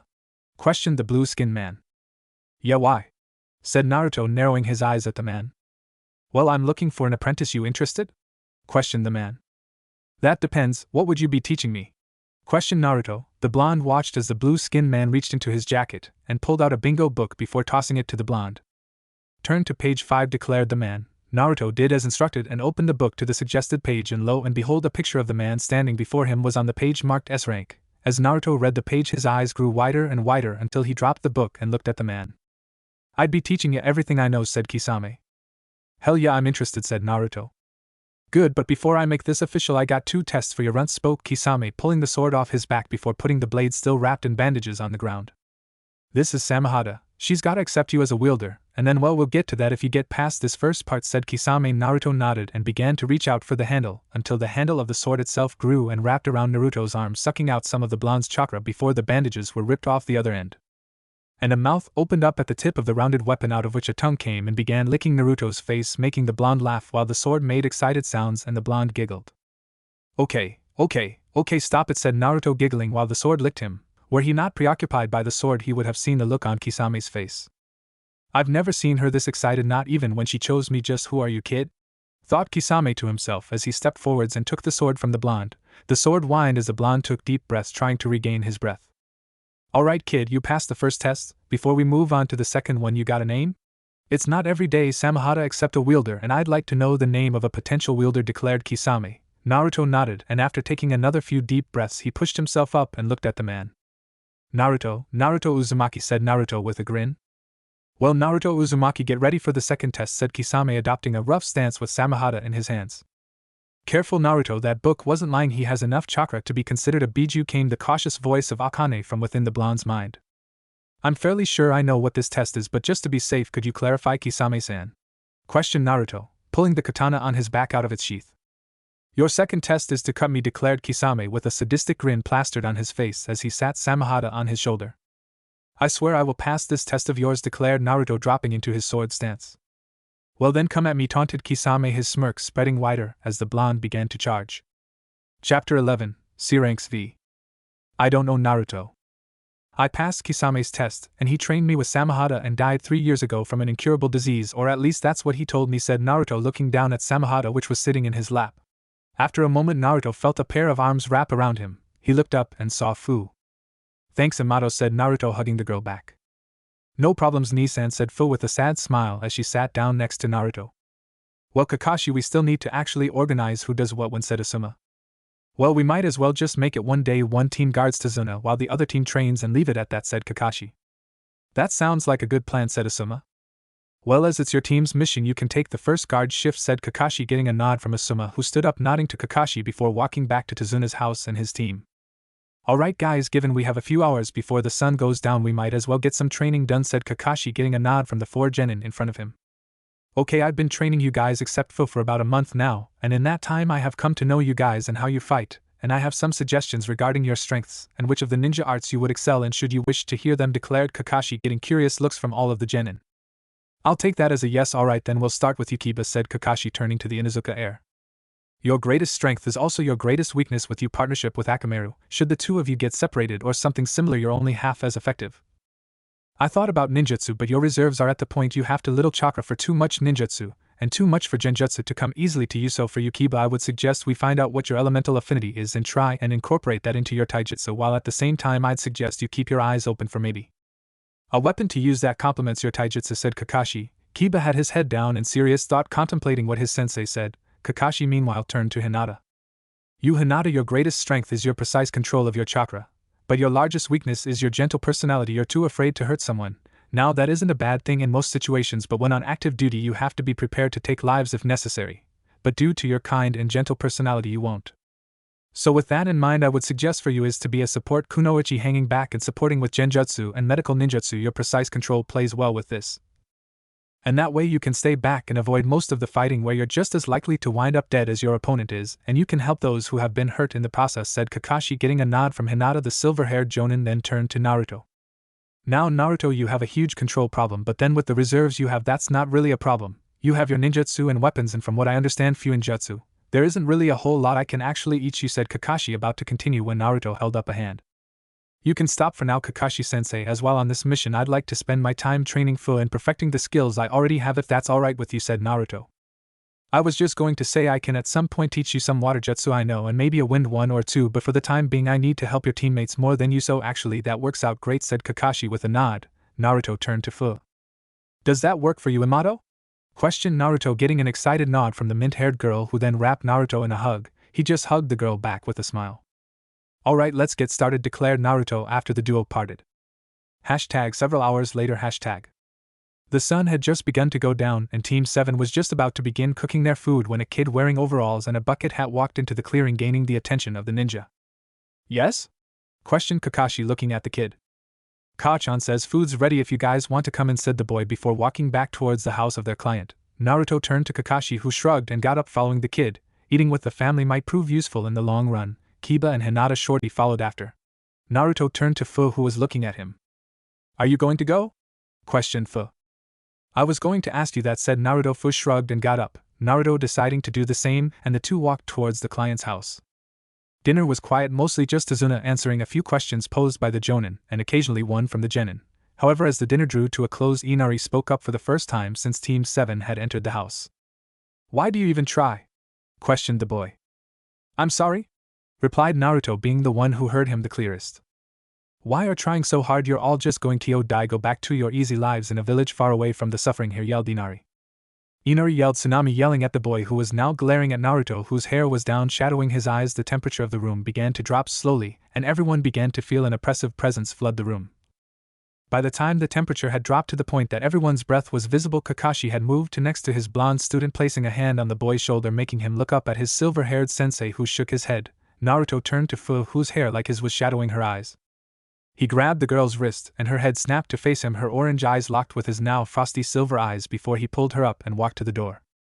Good night all, said Naruto before he and Fu walked out the door, Naruto slamming it behind him. What are their problems? Snorted Inari. Kakashi and Asuma literally had to hold Hinata and Kiba back from beating the shit out of the kid. After it was clear that Asuma and Kakashi weren't going to let them go, the two decided to follow their unofficial team captain's lead. Good night, declared Kiba before walking out the door, Hinata not saying anything as she followed her teammate. Hashtag with Naruto and full hashtag. The two Jinchuriki stomped into the forest away from their camping area, not wishing to destroy the area in their rage. Once they were what Naruto decided was a safe distance, he let red bubbly chakra cloak his arm before he ran forwards and slammed the limb into a tree. FUUCCCCKKKKK roared Naruto as the tree broke like a twig before being launched backwards towards more trees. Naruto dropped to his knees, his head hanging as Futu took her anger out of the flora around them. Red chakra began to flow out of Naruto, cloaking him in it. Naruto, calm down, came the voice of Akane. Naruto ignored her and let the chakra continue to flow. Naruto's more Akane tried to speak with him, but he ignored her. Naruto yelled the woman and still Naruto didn't respond, so with no other option she yanked his consciousness and dragged him to his mindscape. Naruto had blacked out and woke up on a grassy hill overlooking a lake with a home next to it, with a path leading away to a stone temple and behind that a giant mountain range. He was very familiar with the landscape, having constructed it himself for his tenant the Kyubi no Vixen, or as he knew her, Akane. Naruto was about to get up from his position under a sakura tree to go and search for the Biju, when he felt a pair of arms wrap themselves around him. It's okay, Naruto whispered Akane into the boy's ear, and with that Naruto lost it. He broke down and cried. He clung to Akane and let all of his negative emotions flow. The two had no idea how long they sat there, Naruto crying with Akane whispering words of comfort to the blonde, but then again Naruto had many years of bottled up emotion he let go all at once, as he had been alone with at most one person for 6 years, and all that time he had to maintain a facade of calmness. Inari pushing his buttons with that little speech on him, not knowing suffering, and Akane's comforting gestures just broke him. After the last of Naruto's tears were shed, he stood up. I'll be back in a little while, Akane, but Amato needs me now, said Naruto, once more applying his calm and collected facade. Akane sighed as he left his mindscape. You need someone too, Naruto thought the Biju sadly as she waited for the blonde to return. Outside, Naruto found that at least half an hour had passed, and while he was out, Fu had gone a little nuts and semi-destroyed half of the clearing and passed out. Deciding he was feeling too drained to face his teammates, and more than likely some form of inquiry, the blonde pulled Fu into a hug, watching the pained expression on her face fade to one of mild comfort. Naruto then leaned back against a tree before closing his eyes and returning to his mindscape, while his body slept. The blonde boy was met with Akane, who sat much like Naruto for Fu back against a tree, her 9 white tails dancing to some unknown rhythm around her. Naruto stepped forwards into the Biju's embrace. It's just so, began Naruto until Akane silenced him by putting one of her fingers to his lips. I know, spoke the white-haired fox lady as she wrapped Naruto in her tails while gently hugging him. Akane just smiled softly to herself as Naruto relaxed in her arms and even went so far as to hug her back. Akane gently began to run her hand through his blonde locks, looking down at the tear-stained face of the boy who had his eyes shut. Once she heard a snore from the boy, she leaned down and planted her lips on his forehead. Sleep well, Naruto, said Akane as she too closed her eyes and began to fall asleep. Next morning. Naruto woke up sitting under a tree, Fu sleeping in his arms. Naruto quickly created an ice clone to substitute with so he could go for a short walk. Once he was standing, he began to walk out of the clearing. Once Naruto stepped out of the clearing, he felt a similar chakra signature with his limited sensor skills, narrowing his eyes for a moment. Naruto walked towards the chakra signature. Within several moments, Naruto walked to a clearing next to a lake, where he saw a girl with long black hair wearing a pink kimono kneeling down picking plants. Good morning, miss, said Naruto, making the woman jump, turning to face him with a scared look on her face before she quickly calmed down. Good morning, said the woman. What's a pretty young woman like yourself doing out here, miss, said Naruto, trailing off, realizing he didn't know her name. Haku, my name is Haku, and I'm picking herbs to help my friend, said the woman, a light blush tainting her cheeks. 434. Chapter 12, C Rank 6. I don't know, Naruto. Would you like a hand, Haku-chan? Questioned Naruto, smiling at the girl. If you don't mind, and by the way, I'm a boy, declared Haku, getting a deadpan look from Naruto. What? Questioned Haku. You being a boy is as believable to me as declaring the sky is pink, said Naruto before bending down and picking one of the herbs, handing it to Haku, who looked at him strangely. Please, Haku-chan, I can smell the scent of a female coming from you, but more incriminatingly, I can see the bandages you're using to bind your chest, declared Naruto, making the girl hug her chest area tight until she realized there was no way he would be able to see the bindings. And you acted like that, declared Naruto, smirking when Haku looked at his face. A blush spread across her face as she realized she'd been caught. Don't worry, Haku-chan, your secret is safe with me, said Naruto with a gentle smile. Thank you, said Haku, trailing off once she realized she didn't know his name. Naruto Uzumaki Yuki, said Naruto, making Haku's eyes widen. Why Yuki? Questioned Haku timidly. Naruto nodded, only to have Haku launch herself at him, crying. What is it? Questioned Naruto, holding the now shaking girl. Family, I actually have family left in this world, said the girl, trembling, making Naruto's eyes widen as he hugged the girl. Naruto quickly formed a pair of clones to continue the herb colliding while he hugged Haku as she cried into his chest. The two just stood there as Haku cried, Naruto whispering words of comfort as she cried. As Haku's cries wound down to the occasional sob, she stepped back from Naruto, who simply smiled at her. Better? Questioned Naruto, getting a nod from the girl. She was shocked when she was tapped on the shoulder before she turned to see a pair of clones put enough of the herb she was looking for into her basket to fill it up, and then some. Make sure Zabuza gets better, Haku, because now I know my kinsman is involved. I will move heaven and earth to make sure you're safe, even if that means killing Zabuza, declared Naruto, making Haku turn back to him only to find him gone. Haku turned and walked out of the clearing feeling conflicted. #with Naruto Naruto walked back into the clearing where he and Fu had slept the night before to find Fu awake, leaning on the clone with a smile. As Naruto walked into the clearing, Fu looked up confused, but then realization hit her. One of them was a clone. Before she could ask which Naruto the real one spoke. Go get Kakashi and Asuma and tell them I need to talk with them, said Naruto. The clone jumped up, nodding before running out of the clearing. Naruto walked over to Fu and gently pulled her to her feet. Come on, Amato, we need to get back, said Naruto, gently pulling Fu out of the clearing. The girl simply followed. The two walked back to their team's clearing in silence. Naruto had a look of seriousness on his face. Fu just looked at the boy, worried. When the two walked into the clearing, they saw Asuma and Kakashi looking at them. Okay, Naruto, what is it now? Questioned Asuma. Zabuza is alive, declared Naruto, shocking both jonin. How do you know this? Questioned Kakashi. I met the hunter Nin in the forest earlier, which leads into my next point, which you need to tell your team to Asuma. If any serious injury befalls her inflicted by one of you, Konoha ninja or not, I will murder you in the slowest possible way, declared Naruto, glaring daggers at the other ninja. Kakashi raised a brow. Asuma narrowed his eyes. Hinata and Kiba both looked terrified. And why is that, Genin, said Asuma, stressing the blonde's rank. She is a Yuki, my kinsman, growled Naruto, shocking all of the ninja. Hinata, Fu and Kiba scared of him, growling along with the declaration. The jonin at the declaration. Naruto then turned around and walked to the edge of the clearing. Where are you going? Questioned Kakashi. I have seals to perfect and a rematch with Zabuza to prepare for, declared Naruto, walking out of the clearing as an ice clone formed, walking back to Fu. Come on, Fu-chan, we have training to do, declared the clone. I'm not sure it's a good idea to let him go off on his own, Kakashi said, Asuma looking towards Naruto's disappearing form. I know, you go back to your team and I'll tend to mine, said Kakashi. Asuma nodded and walked out of the clearing to give a warning to his team. Kakashi, on the other hand, created a clone to send after Naruto while he trained Kiba and Hinata. #with Naruto Naruto was sitting against a tree with a scroll open next to him with ink and a brush on the other side and a book in his lap with a pencil in hand. Naruto looked to the scroll on his left, then back at his book. That looks about right. Okay, time to test it, muttered Naruto, putting the book and pencil down before putting the brush into the ink pot before drawing the seal from the page in his book on the palm of his hand. Kakashi's clone, who sat in a tree above Naruto, watched closely as the boy painted his skin. Once the seal was done, Naruto formed a kunai out of ice which he used to slice into the skin of his leg a bit. The clone was about to jump in and stop Naruto when the hand that had the seal painted on it was already covered in green chakra, hovering over the cut, sealing it up once more. After a second, the cut was completely healed. Kakashi watched on as Naruto stood up and walked to a nearby tree and slammed his closed fist straight into it, snapping and uprooting the tree and sending it back 10 feet, uprooting a second tree in the process. Damn, it's still not right, muttered Naruto, taking his seat back against the tree with his pencil in hand and book on his lap. Not right? You have got to be joking. What's he hoping to do?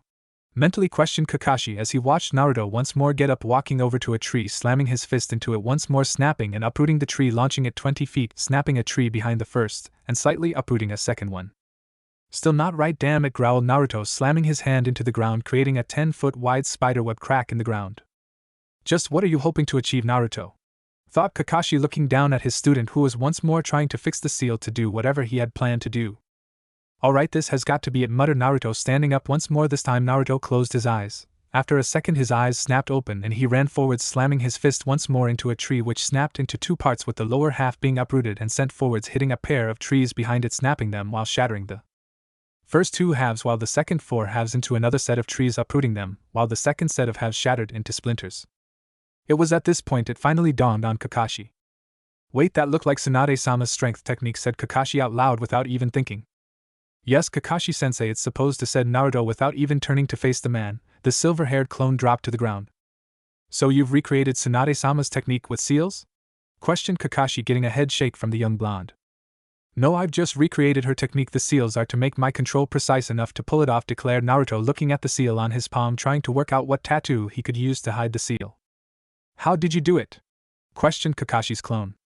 I can't tell you, Kakashi, it's bad enough I put in so much effort to mimic her technique, let alone allowing someone else to do the same, said Naruto. Kakashi nodded. It did make sense, but the question did really remain, just how did Naruto manage to copy Tsunade's strength technique so well? Kakashi was brought out of his thoughts when he heard something being unsealed. Kakashi looked to see Naruto holding a bow. With a flash of ice, an arrow of ice formed, and Naruto had pulled the arrow back and let it fly before Kakashi could even blink. Kakashi blinked a couple of times before raising a brow. What? Questioned Naruto, catching Kakashi's raised brow from the corner of his eye. You've just created a super strength jutsu, and yet moved straight on to practicing with a bow, said Kakashi. The super strength is more of a last resort, while I plan to use my bow to full potential in my fight against Zabuza, declared Naruto. That's if we let you, said Kakashi. Naruto turned to the Kakashi clone, his eyes glowing silver with rage. Kakashi-sensei, this is no longer just about the client to me. I have to be the one to face Zabuza if you want to be right behind me to take over if I get knocked out, but I am the one who is going to fight him first, declared Naruto. Kakashi said nothing. Naruto took that as the conversation was over. The next day. Naruto and his team were now guarding Tazuna on the bridge while his team where he was preparing the bridge for the inevitable battle to come. So just one more time, kid, with this the bridge won't be able to be blown up? Questioned Tazuna, looking down at Naruto, who was carving a seal into the bridge surface. Yes and no, the bridge won't be completely immune to explosions, but most explosions' power should be lowered to the point that it does at best minimal damage to the surface. However, should the need arise, the underside of the bridge is still very much able to explode, so if bandits or something are coming, you can simply blow the bridge to stop them, declared Naruto. Tazuna nodded to Naruto. Now again, why are you doing this? Questioned Tazuna. Because Zabuza is alive and I plan to fight him, and the fight will more than likely end up on this bridge one way or another, and given my own fondness of explosives, it would be best to protect the bridge from any possible crossfire, declared Naruto, as he channeled Futon Chakra to his finger to carve into the brick to actually create the seal. Tazuna, came a voice from behind the old bridge builder. The old man turned to see a middle-aged man looking very scared. Yes, Ryoku, what is it? Questioned Tazuna, looking concerned. I'm sorry, Tazuna, but I just can't do this. I fear for my family, and I said the man, stopping when Tazuna held up his hand. I get it, thanks for all the work you did. Just go and stay safe, my friend, said Tazuna as the man nodded and left his tools before leaving the bridge and heading back into town. Tazuna sighed as he watched the man leave. How often is that happening? Questioned Naruto. More often than I'd like, declared Tazuna. Naruto nodded and made a single hand sign. Kege Bunshin no Jutsu, Shadow Clone Jutsu, called Naruto, a large cloud of smoke erupting around the man. They may not be the best at building, but they'll help in any way they can, declared Naruto. Tazuna just looked on in shock as the 200 clones of the boy looked to him for orders. Keep in mind, only I can make this many, and only on the days I'm guarding you, but they should help you complete the bridge sooner, declared Naruto. Chapter 13, C Rank 7. I don't know, Naruto. Naruto awoke from his position in a tree above Tazuna's house to the sounds of screams. Naruto looked down from his perch to see Tsunami being dragged out of her home by a pair of bandits while Inari was yelling at them. Naruto rolled his eyes. The little brat had changed since the night he and Fu stormed out. Naruto was sure that someone had shared some of his past with the boy, making him realize he didn't really have a reason to whine. Naruto narrowed his eyes when the bandits pushed Inari away from them before the kid picked up a knife and was about to charge at the bandits. You stupid little brat, muttered Naruto, pulling his bow off his back before forming a pair of arrows of ice and launching them at the two bandits' heads. Either man saw it coming, and in the blink of an eye both men fell to the ground dead. Naruto dropped from the tree to see Tsunami hugging Inari tightly. Thank you, Naruto-san, said Tsunami with a smile to the boy who flashed through hand signs. Kori Bunshin no Jutsu, Ice Clone Jutsu, said Naruto, the around them freezing into two clones. Go back inside, lock your doors, and if you hear a knock, send one of these two to answer it, declared Naruto, taking off before either Tsunami or Inari could make a comment. I hope I'm not too late, thought Naruto to himself as he rushed towards the bridge. The plan had been for both teams to go to the bridge and confront Zabuza and Haku, Asuma and Kakashi waiting in the wings to take over from Naruto should Zabuza defeat him, while the rest of the genin were split between guarding Tazuna and stalling Haku. Naruto, having worked out from the injuries he'd given Zabuza and the herbs around the island how long it would take Zabuza to be up and about. I can still feel all of the chakra signatures, declared Akane from within Naruto's mind. Akane-chan, thank Kami you're okay, thought Naruto. Why wouldn't I be? Questioned the woman. You didn't speak to me at all for the last couple of days. I thought something had happened, replied Naruto. Sorry, just had a lot on my mind. Besides, you could have come in and checked for yourself, replied Akane. I was going to come in later today if you hadn't spoken to me. I was really worried, said Naruto. Unknown to him, a blush spread over the Biju's face as she cut the mental link. Naruto burst through the tree line, landing on the bridge. But before he could take note of anything, he was engulfed in smoke. Then he felt a lot of pain all over, enough to make him black out, and collapsed to the ground. Naruto screamed a voice as the blonde fell to the ground. Hashtag several minutes earlier on the bridge. Hashtag Sasuke wasn't having a good day. He, like everyone else, had arrived at the bridge, and much to his annoyance, Kakashi and Asuma stepped in to take on Zabuza, so Sasuke was left with everyone else. He declared he'd face the fake hunter Nin alone, his plan being to kill her, then kill Naruto for hurting his Uchiha pride. But when he had jumped in to attack Haku, she had countered his every move, and now he was trapped in a set of ice mirrors he couldn't melt with his Katon Jutsu, and unfortunately there was nothing nearby to substitute with to get out of the mirrors. The only upside, he had awakened his Sharingan. Please just give up now, I do not wish to kill you, declared the girl from within her mirror. Well, too bad, because I'm going to kill you, declared Sasuke. Very well, said Haku with a sad sigh before she shot out of her mirror, launching Senbon at Sasuke. She wasn't really going to kill him, just put him in a death-like state like she did with Zabuza, but he didn't know that. Sasuke, who saw the needles coming at him, cursed himself. He couldn't move fast enough to get out of the way. However, thanks to his newly acquired eyes, he saw Naruto burst through the tree line. Ha, perfect, you'll serve me some use yet, Dobe. The needles will kill you, then I'll kill her, thought Sasuke as he quickly needed the chakra required for a Kawarimi, and then switched places with Naruto. Haku watched on in horror as Sasuke was replaced with Naruto in a plume of smoke, and he was in such a position that her needles might actually kill him. The needles pierced his skin, and he fell to the ground, his eyes closed. Naruto screamed, Haku jumping out of her mirrors to rush to the boy's side. However, as soon as she was out of a mirror, she felt a presence behind her, and turned to see a smirking Uchiha, already going through hand signs. You, growled Haku, getting ready to charge the Uchiha, only to be beaten to the punch by a mocha white and green blur, slamming a fist into the Uchiha's gut, launching the boy into the air, where he was met with a pair of drill-like blurs who slammed him into the ground, rendering the Uchiha unconscious. You fucking bastard, growled Fu, kicking Sasuke in the gut while he was down. Haku, seeing the Uchiha taken care of, ripped off her mask before she turned around and pulled Naruto's head into her lap and began removing the needles from the boy's body. What are you doing? Questioned the angry voice of Fu from behind Haku. Removing the needles. Hopefully Naruto is still alive, said Haku, once more carefully taking the needles out of Naruto. But you were going to kill Sasuke, how would Naruto still be alive? Questioned Kiba, narrowing his eyes at the ice-wielding Kunoichi. I wasn't going to kill the Uchiha, I was going to put him in a death-like state, but him substituting with Naruto may have actually killed him, declared Haku. Why should we trust you?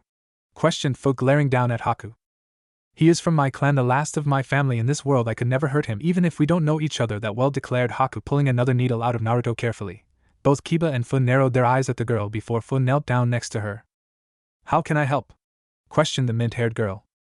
Gently pull the needles out one at a time, said Haku, not really concentrating on the other girl. Fu nodded and joined Haku, gently pulling needles out of Naruto's skin. Kiba stood back with Akamaru sitting atop the boy's head, both watching for any sudden movements. Naruto-kun / ni, called Haku and Fu, respectively, hugging Naruto, who simply wrapped an arm around them both. However, a second later Naruto noticed a mist on the bridge began to clear. Sorry you two, but things need to be done, said Naruto, substituting with a nearby log before bolting for the end of the bridge, quickly followed by Kiba, then Fu and Haku. As the four of them ran, a voice rang out through the clearing mist. Yes, yes, kill him, declared the voice. Gato, roared the familiar voice of Zabuza.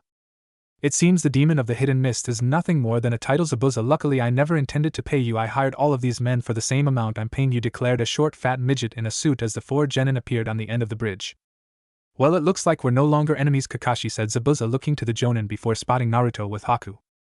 You took your sweet time, brat, declared Zabuza, looking at Naruto before Kakashi could respond to his previous comment. Yes, I had been spending the last few days preparing to face you and stayed up a little too late last night, but I guess now I can use all of that training to get rid of this mob, said Naruto, nodding his head to the mob around Gato. Naruto then pulled his bow off his back before stomping on the handle of Zabuza's sword before kicking it to Zabuza, who had been freed from Kakashi's dogs. Naruto then bolted down the bridge towards the mob, Zabuza appearing beside him a moment later.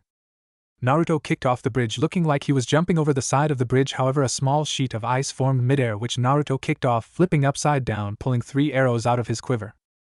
Pulling the arrows back, Naruto let the 3 projectiles fly, shooting towards the mob. All 3 arrows nailed a different bandit in the head. However, Naruto had a little surprise in store. Boom, bitch, yelled Naruto, and like that all 3 arrows exploded like a supercharged explosive tag. Naruto flipped and landed on his feet the other side and just behind Zabuza, who, not to be shown up, leapt into the air and went flying into the mob of bandits and began slicing and dicing them as they all stabbed their weapons into the demon, trying to kill him. Naruto followed the trail. Zabuza laid down his own giant blade in his hands as he cleaved his way through the leftover bandits.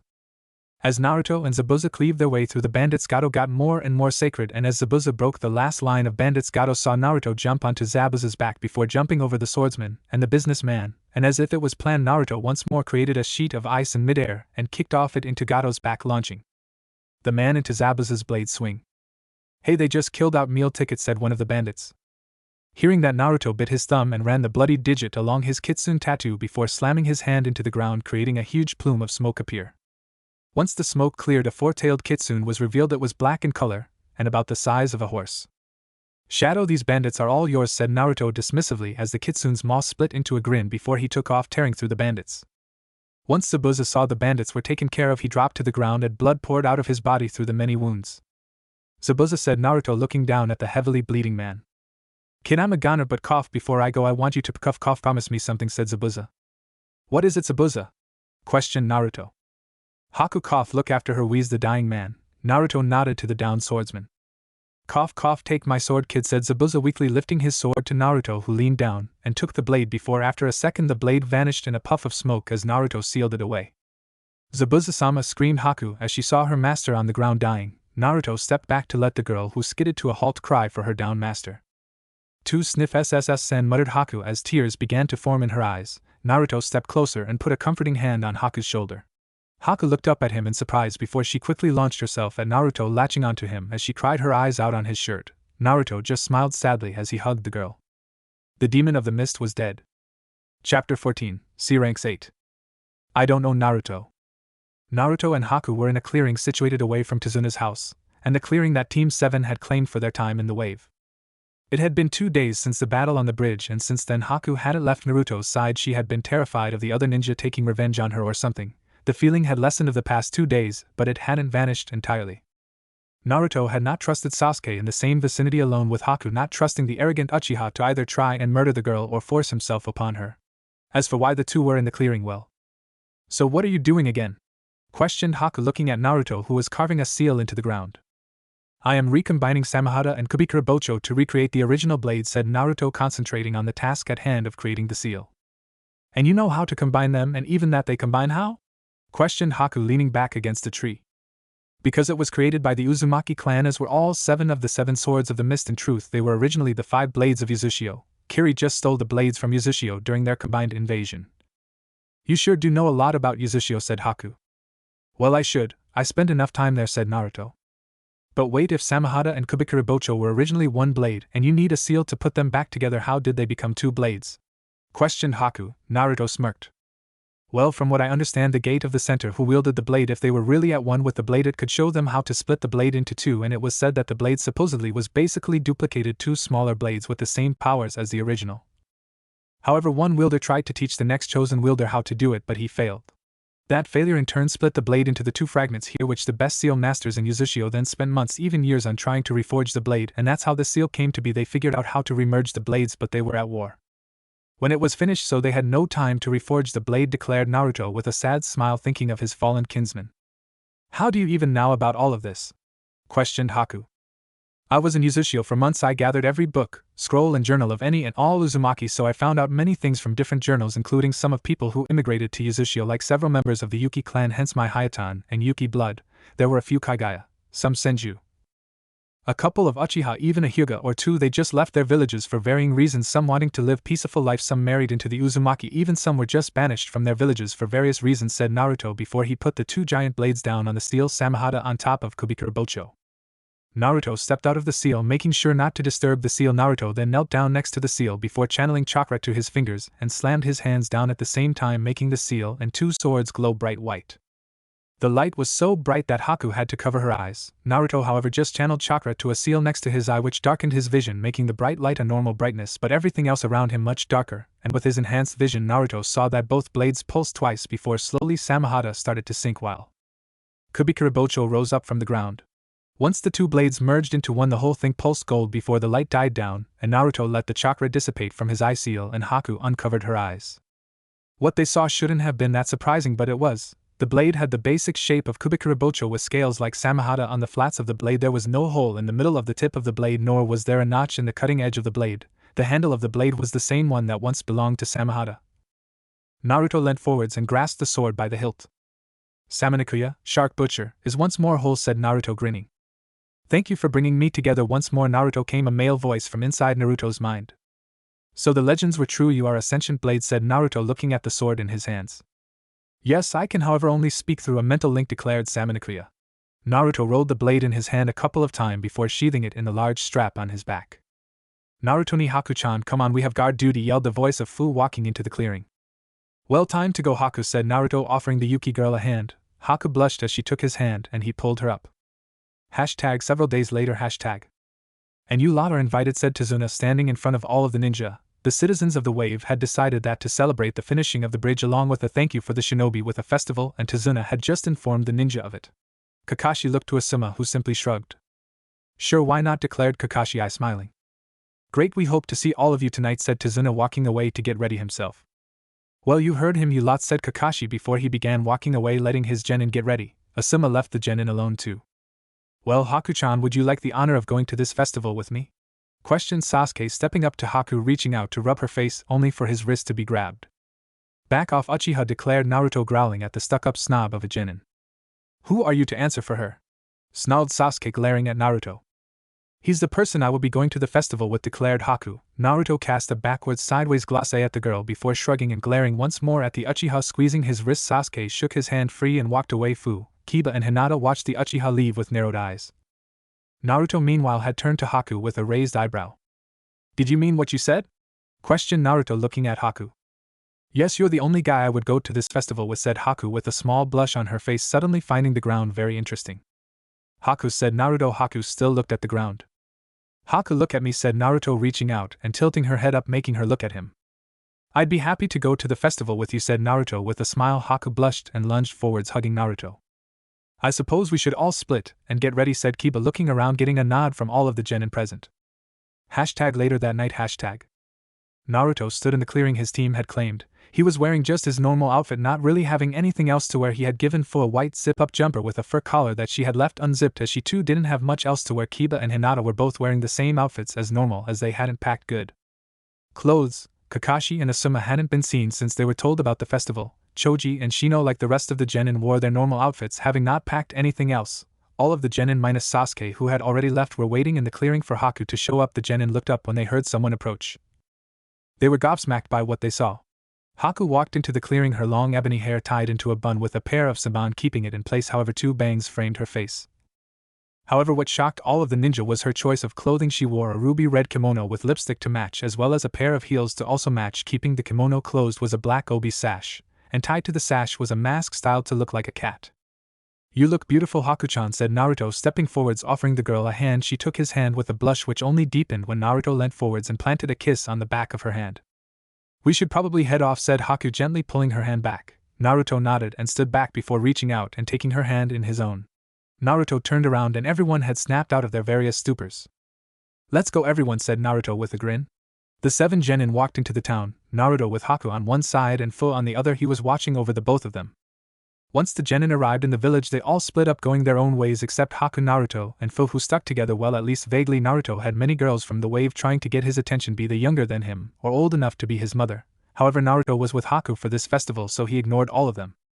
Yo, hero of the wave, what can I do for you? Questioned the man behind the counter. 3 shots, said Naruto, pulling out the money posted on the back of the carnival game. The guy handed Naruto 3 baseballs. Each bottle is worth 10 points. You knock all of them down, your score is doubled, said the guy. Naruto nodded and tossed the baseball at the 6 stacked bottles, knocking them all down, making man behind the counter sweat slightly. Okay, champ, next lot, said the guy, pointing to a second stack of bottles. Once more Naruto knocked all the bottles down, making the guy behind the counter go wide-eyed before once more pointing to the next set of bottles, which Naruto knocked all of them down once more, shocking the guy behind the counter and making him pale. 360 points was enough to get half the stuff in the stand. Relax, buddy, I only want the Kabutomushi, rhinoceros beetle, and the fox, said Naruto, pointing to a green beetle-looking stuffed animal and a 3-tailed white fox. The stand owner sighed in relief and got Naruto the 2 stuffed animals. Once Naruto had the 2 stuffed animals, he held them behind his back before walking back over to his sister and Haku. Fu, Haku, hold your hands out and close your eyes, said Naruto as he walked forwards. Both girls raised an eyebrow before closing their eyes and putting their hands out as instructed. Naruto put the kabutomushi in Fu's hand before placing the fox in Haku's. Both girls opened their eyes at the same time before their eyes widened. Naruto-kun, said Haku with a smile before she reached forwards and hugged Naruto with a smile and placed a gentle kiss on his cheek. Thank you, said Haku, pulling back. Chapter 15, Chunin Exams. I don't know, Naruto. It's my pleasure to welcome you to our ranks, Haku, Fu declared Hiruzen, handing both girls a Konoha headband. Now, Fu, you have been offered a place in the Aburame compound should you choose, said Hiruzen, looking at the girl tying the headband around her upper arm. She turned to the aged Kage and shook her head. No thank you, Hokage-sama, for now I wish to stay close to my Nisan, said Fu, stepping closer to Naruto. Hiruzen nodded. As for you, Haku-san, I could organize an apartment for, said Hiruzen, interrupted by Sasuke. No, that won't be necessary, she will stay with me in the Uchiha compound, declared the Uchiha, only to get punched in the gut. No, she will stay with me too, Hokage-sama, said Naruto, pulling his fist back from Sasuke's gut. Well, alright, for now you two will be assigned to Team 7 until I can find another team to put you with, declared Hiruzen. That works for me, said Haku with a small smile. Me too, stated Fu with a grin. Okay, well then that's settled, dismissed, said Hiruzen, waving both teams away. My team, I'll see you guys at our regular training ground in 2 days. Until then you have off, said Kakashi, getting a nod from Team 7. You lot, same deal, see ya in 2 days, said Asuma before he vanished in a swirl of leaves. Kakashi did the same thing. Sasuke turned to talk with Haku only to see Naruto wrap an arm around the girl as well as wrapping an arm around Fu before all three froze and shattered into shards of ice. Sasuke growled and stomped out of the room. He had people he needed to talk with. Hashtag with Naruto, Haku and Fu. Hashtag. The 3 young ninja appeared outside Naruto and Jiraiya's shared home. Naruto led the two around the back where they found Jiraiya sitting in a chair with a book in his hand, writing in it with his notepad on a table next to him. Oh Naruto, you're back, and who are these lovely ladies following in my footsteps already? I'm so proud, said Jiraiya, fake crying tears of joy. Hell no, I'm not following in your footsteps, this is Fu. She's a Jinchuriki, said Naruto, giving Jiraiya a second. So you're being a brother to her? Questioned Jiraiya, getting a nod from Naruto and Fu. And this is Haku, she is my girlfriend, my one and only girlfriend, said Naruto, glaring at Jiraiya. So how did that happen? Questioned Jiraiya. Well, for that we have explained the second mission that we got called on, so. Hashtag flashback. Hashtag. Naruto and Haku stood at the back of a now dispersing crowd of people. Tazuna had made a speech about the bridge and the ninja, thanking the Konoha ninja for their help in restoring hope to the wave, and now most people were either going home for the night or going back to the festival. Naruto turned to look at the beautiful Haku, who was looking back at him. They both smiled and looked away from each other. Haku, come with me, said Naruto, walking away from the crowd of people towards the forests of wave. Haku followed the blonde and the two walked into the forest. After walking for about 5 minutes, Naruto and Haku found themselves on a hill overlooking the entirety of the land of waves, including the newly finished bridge. Naruto jumped up onto a tree branch. Looking back at Haku, he patted the branch next to him. She jumped up and sat down next to him. I had fun tonight, Naruto-kun, said Haku, leaning on his shoulder. I'm glad you did, said Naruto with a smile, wrapping an arm around the girl, pulling her closer to him. She wrapped both of her arms around him, making him look at her, only for the blonde to be even more surprised when she crashed her lips into his. The blonde blinked and Haku pulled back. Thank you for tonight, Naruto, I mean it, said Haku with a blush on her face. Haku, would you be my girlfriend? Questioned Naruto. What? Questioned Haku, not sure she heard right. Would you be my girlfriend? Repeated Naruto. Why me? We met a week ago and I was up until 3 days ago your enemy, said Haku. Yes, but you are also beautiful, kind-hearted, gentle, and special to me, said Naruto with a soft smile. Yes, Haku-chan, I'm sure, said Naruto with a grin. Hashtag flashback and hashtag. And that's how this happened, said Naruto, Haku standing next to him, blushing, looking down. They both need a place to stay, began Naruto, trailing off. As I told you when you moved in, this place is as much yours as mine. They can stay if you want, declared Jiraiya. Thanks, Aji-san, said Naruto, smiling, before turning to the girls and smiling to them before leading them inside. Hashtag several hours later. Hashtag. Naruto, Haku and Fu were all sitting around a table eating their dinner, Fu and Haku having claimed a room, and Naruto helped them unpack their stuff. Jiraiya had gone out before they had begun eating to do some early evening research, as he called it. So the 3 genin were alone, that is, until there was a knock at the door. Naruto got up and walked to the door, opening it to find a cat-masked Anbu on the doorstep. Nico-san, what can I do for you? Questioned Naruto. Yuki-san is to report to the council chambers now, said Nico. Thanks, Nico-san, said Naruto, getting a nod from the Anbu before they vanished in a swirl of leaves. Naruto walked back into the dining room. What was that about? Asked Fu. The council want to see Haku, said Naruto, narrowing his eyes. Well, I should probably go, said Haku, standing up. Let's go then, said Naruto, getting a confused look from Haku and Fu.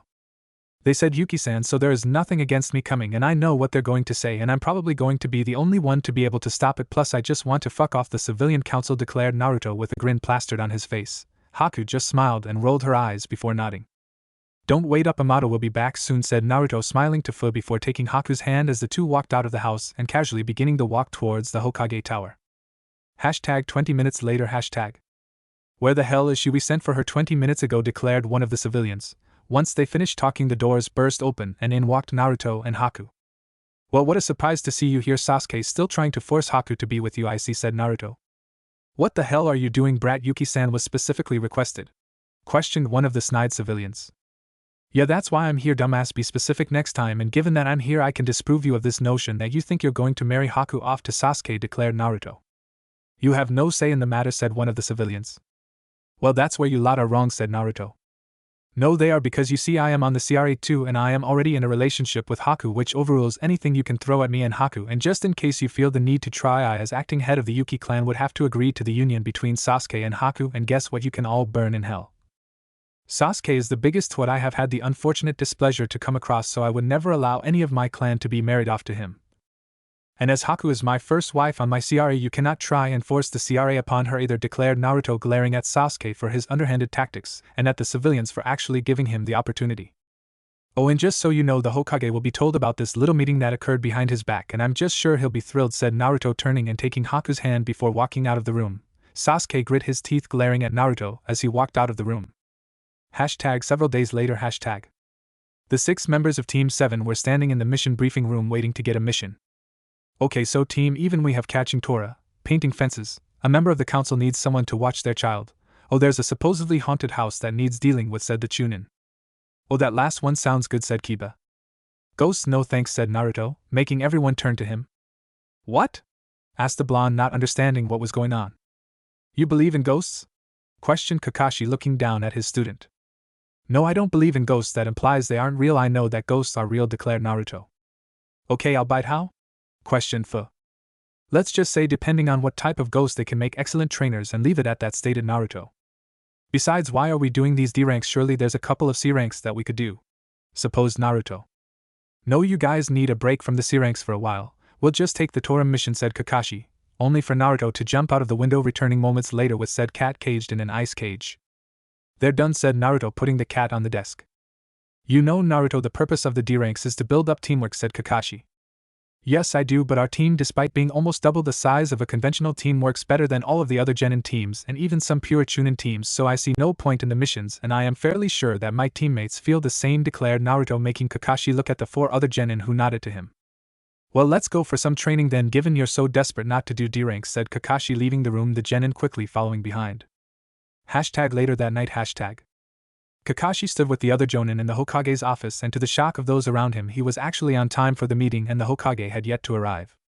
While everyone was wondering what sort of planetary alignment had to be going on for Kakashi to be there on time, Hiruzen opened the doors and walked in with a pair of ANBU flanking him on either side. Alright everyone, let's get this started. As we all know, the chunin exams are to be held here this time around, so we need a strong representation of our village's strength, said Hiruzen, taking his seat. So let's begin the nominations, said Hiruzen, looking to the jonin sensei. I, Kurinai Yuhi, jonin sensei of Team 8, elect Shikamaru Nara, Ino Yamanaka and Sakura Haruno for the chunin exam, said Kurinai, stepping forwards. Hiruzen noted the names and the entire room broke out into whispers, mostly regarding the fact that a team of rookie genin had been volunteered. I, Asuma Saratobi, jonin sensei of Team 10, nominates Sasuke Uchiha, Shino Abirame and Choji Akimichi for the chunin exams, declared Asuma, once more making the room burst into whispers while Hiruzen noted the names. I, Kakashi Hatake, jonin sensei of Team 7, nominate Kiba Inuzuka, Hinata Hyuga, and Fu Uzumaki as a team of 3 for the chunin exams, and I also nominate Haku Yuki and Naruto Uzumaki Yuki to take the exams solo, declared Kakashi. Chapter 16, Chunin Exams 2. I don't know Naruto. Naruto, Haku, Fu, Kiba and Hinata stood waiting for Kakashi in their normal training grounds. Naruto had an arm over Haku's shoulder, and she was leaning on his shoulder as they waited. Puff puff puff, I heard Puff you were Bepuffed S sensei, so are you Puff Puff going to start Puff Puff training me now? Questioned tired-looking Konohamaru, appearing in front of Naruto. Bugger of brat, how many times do I have to tell you I'm not your freaking sensei, growled Naruto, glaring. Please please please, wheezed the young boy. No, now leave before I freeze you ankles together and leave you hanging from the Hokage monument, said Naruto, glaring at Konohamaru. No, I want you to train me, said the boy. Koribunshin no Jutsu, Ice Clone Jutsu, said Naruto, forming a clone. Now fuck off, declared Naruto, pointing to exit to the training ground. Before Konohamaru could say anything, the clone walked up to the boy and covered his mouth and dragging the kid out of the training ground.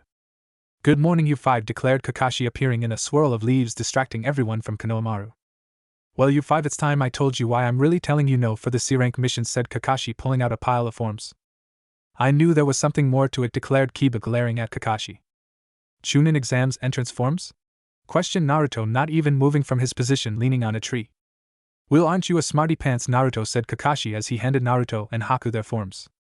Now for the Chunin exams, only teams of 3 can compete as teams, however I have nominated 2 of you to take the exams solo, said Kakashi before turning to the 2 lover birds under the tree.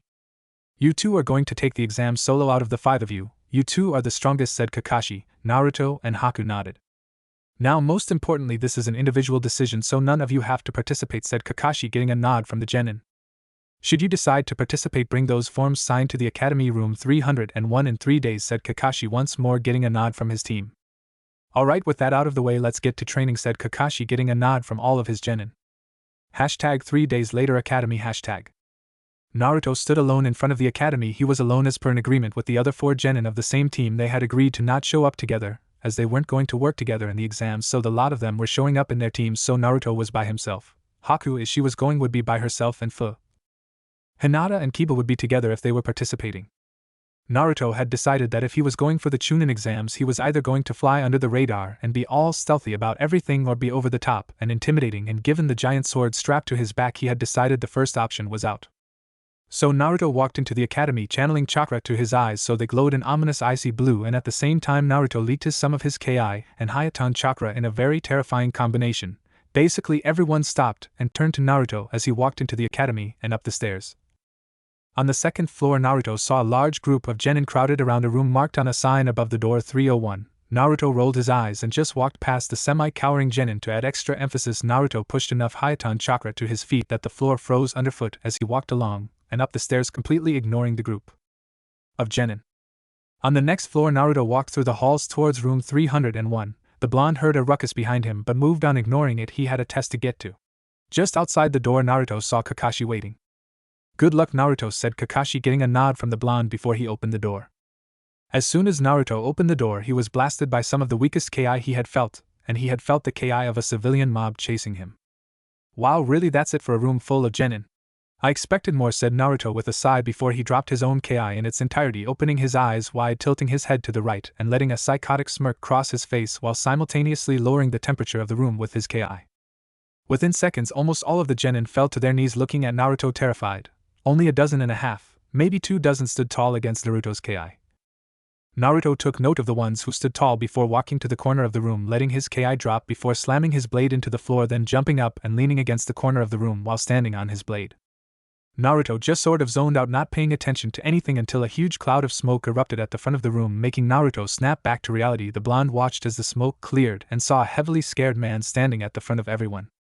Alright, sit down and shut up, maggots, said the man. My name is Ibiki Marino, and I am the proctor for the first exams, declared the man. Now there is to be no attacking each other unless given permission by one of the proctors, and never using lethal force, ordered Ibiki. Sorry, this is our first time, we're a little nervous, said a voice from the crowd of ninja. Naruto's head snapped in the direction of the voice, having recognized it, but he couldn't see the owner of the voice as he was hidden behind a large group of people. Now everyone come up here and grab a tab and attest. The tab indicates your seat. Once you find your seat, sit down and shut up, declared Ibiki. Naruto waited until most people had their stuff before going up himself. He ended up next to some random AIM genin who was terrified. Alright, shut up, I'm going to be explaining the rules. There will be no questions, so listen closely, ordered Ibiki. You will each start with 10 points and you will lose 1 point for each wrong answer. You will also lose 2 points if you are caught cheating. Also, you pass and fail as a team. Should your points reach 0, you and your teammates will be asked to leave. You will be given an hour to answer the 9 questions on the sheet, and then after that a 10th question will be asked. And just so there is no cheating, my friends here will be watching as you take your tests, declared Ibiki before turning around to see lots of terrified genin, just what he wanted to see. Your hour begins now, declared Ibiki, and with that said everyone turned over and began their tests. Hashtag an hour later hashtag. Alright, everyone pencils down, and get ready for the last question. However, before we begin, there are a few additional rules for this question, declared Ibiki. What happens if we don't? Came the voice of a random genin. Well, you fail, of course, declared Ibiki with a smirk. What the hell? The of course we'll take the question, yelled out another random genin. You didn't let me finish. Should you take the question and fail, you will never be able to participate in the chunin exams again, said Ibiki ominously with an evil grin plastered on his face. And like that, almost everyone began to pale and people began dropping out. That is until snoring was heard through the room. Ibiki walked towards the snoring, his face calling for bloody murder. "Oh, Blondie, wake up," yelled Ibiki, slapping Naruto on the back of the head, knocking him out of his seat. "Ah, what the hell, man?" questioned Naruto, glaring up at Ibiki. "Did you not hear the rules for the 10th question?" questioned Ibiki. "Yeah, I did, but given their bullshit, I thought I'd take a nap," said Naruto, standing up and taking his seat. "What did you say, brat?" questioned Ibiki. "Those rules are bull. No one in the elemental nations, not even the Kage, can ban people participating in the chunin exams. This test has been about info gathering up until now, where it's become about the willingness to lead in a no-win situation, which I have, and besides, even if I am banned from this stupid tournament, I could always get a promotion in the field," said Naruto calmly before kicking back in his chair. Ibiki looked around the room and saw that people were beginning to grow a backbone. "Well, that backfired," thought Ibiki to himself as he walked back to the front. "Is there anyone else who would like to drop out now?" questioned Ibiki. When no one else raised their hands, he sighed. "All right, you lot," you growled Ibiki in last ditched attempt. "Pass," said Ibiki. Before anyone could make a comment, a bundle came flying through the window before it unfurled and was pinned to the ceiling and floor by 4 kunai. It turned out to be a banner. "Enko early," said Ibiki, stepping out from behind the banner. It was at this point that Naruto got a good look at the woman in front of the banner. "Well, it's good to see she's so hyperactive," thought Naruto as he watched the woman he had removed the curse mark from the day he became a genin. 74? "You let 74 pass. You're going soft, man," said Enko, looking back at Ibiki. "Maybe we just have a stronger group this year," Enko said Ibiki to the purple-haired woman. "Well, it doesn't matter, there'll be less than half once I'm done with them," said Enko with an ominous grin.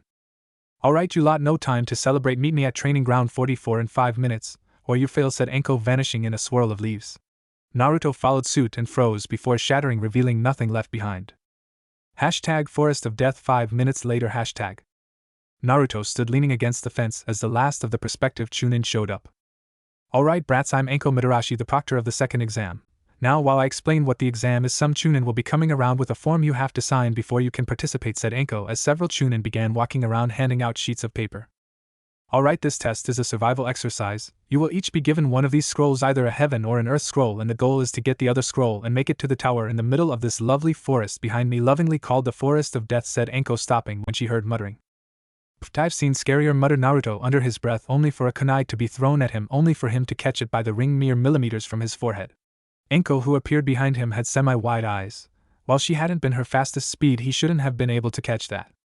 "It's ones with attitudes like that which die first," said Enko with a smirk, pulling the kunai out of Naruto's hand. "I bet they all just get distracted by your beauty," said Naruto, smirking as he saw the blush on Enko's face. Enko just jumped back to her previous position on the fence, trying to rid herself of the blush. "Now you have to sign the forms which clears us of any wrongdoing should you die in there, which trust me some of you will, if not by the plants and animals then by each other, as you need to have one of each type of scroll at the tower in 5 days. Now about the scrolls, you can't open them until you make it to the tower," said Enko. "So hop to it, fill out the forms, and then bring your team's forms up and exchange them for your scrolls," said Enko. Chapter 17, Chunin Exams 3. "I don't know, Naruto." Naruto stood by himself outside one of the gates of the Forest of Death, waiting for them to open.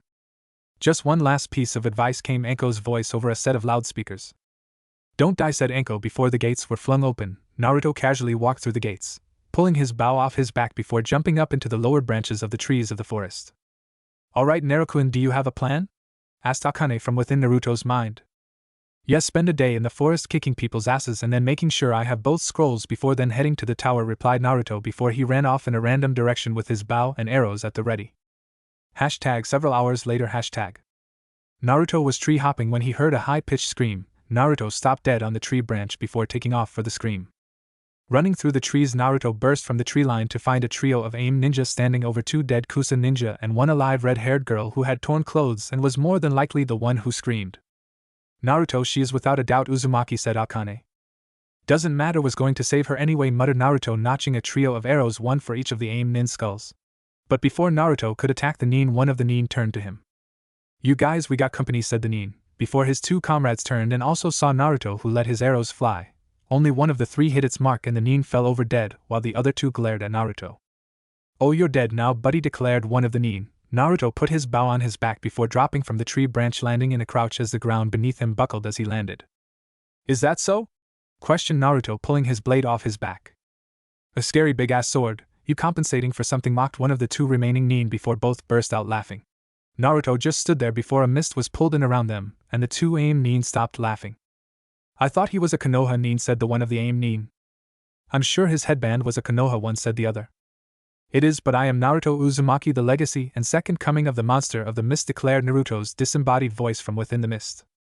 Now, like that shit stain, I could simply kill you, but you were going to rape my cousin, so I'm going to kill you slowly and painfully, said Naruto. What are you going to do, Blondie? Taunted one of the nin.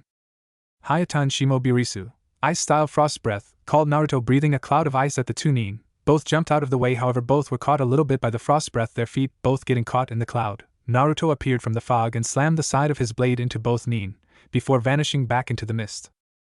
Son of Aug, one of the two aim nin, only interrupted when Naruto kicked him in the chin, knocking him to the ground, and before he could even move, two pairs of arrows pierced each of limbs, and he began screaming, only for Naruto to once more appeared from the fog, only to slam his feet on the nin's face, crushing the man's skull. You bastard, yelled the last nin, only for an arrow to nail him right between the eyes. The mist cleared as the last aim nin fell to the ground.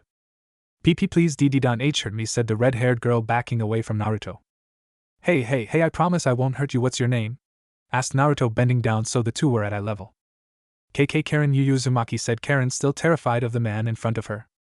Karen, hey, I'm Naruto Uzumaki Yuki, said Naruto with a smile towards the terrified girl, her eyes widened. Yu Uzumaki? Questioned Karen, her eyes wide. Naruto nodded, only to be tackled by a red blur. Hey, it's okay, Karen, said Naruto, gently rubbing her back. Family, that's all I have ever wanted ever since my mother died, muttered Karen against Naruto's chest. Then stay here, I can offer you asylum here in Konoha. Stay with me, Amato, said Naruto, making Karen. Nisan, said Karen, hugging him. Naruto himself just hugged the girl while silently creating a clone to find the scrolls. After several moments of searching, the clone returned with a heaven and earth scroll to match the earth one he already had. Alright, Amato, we need to move, I still have an exam to pass, said Naruto. But you're by yourself? Said Karen. Yes, but that's how I entered. I'm taking the exams solo, said Naruto. Oh, okay, said Karen, getting up. Naruto held Karen's hand and the two jumped into the trees and began to run. After a couple of minutes of running, Naruto stopped and knelt down in front of Karen. Hop on, it'll be quicker, said Naruto. Karen nodded before climbing onto Naruto's back. Naruto stood up and began to run through the trees. So, Nisan?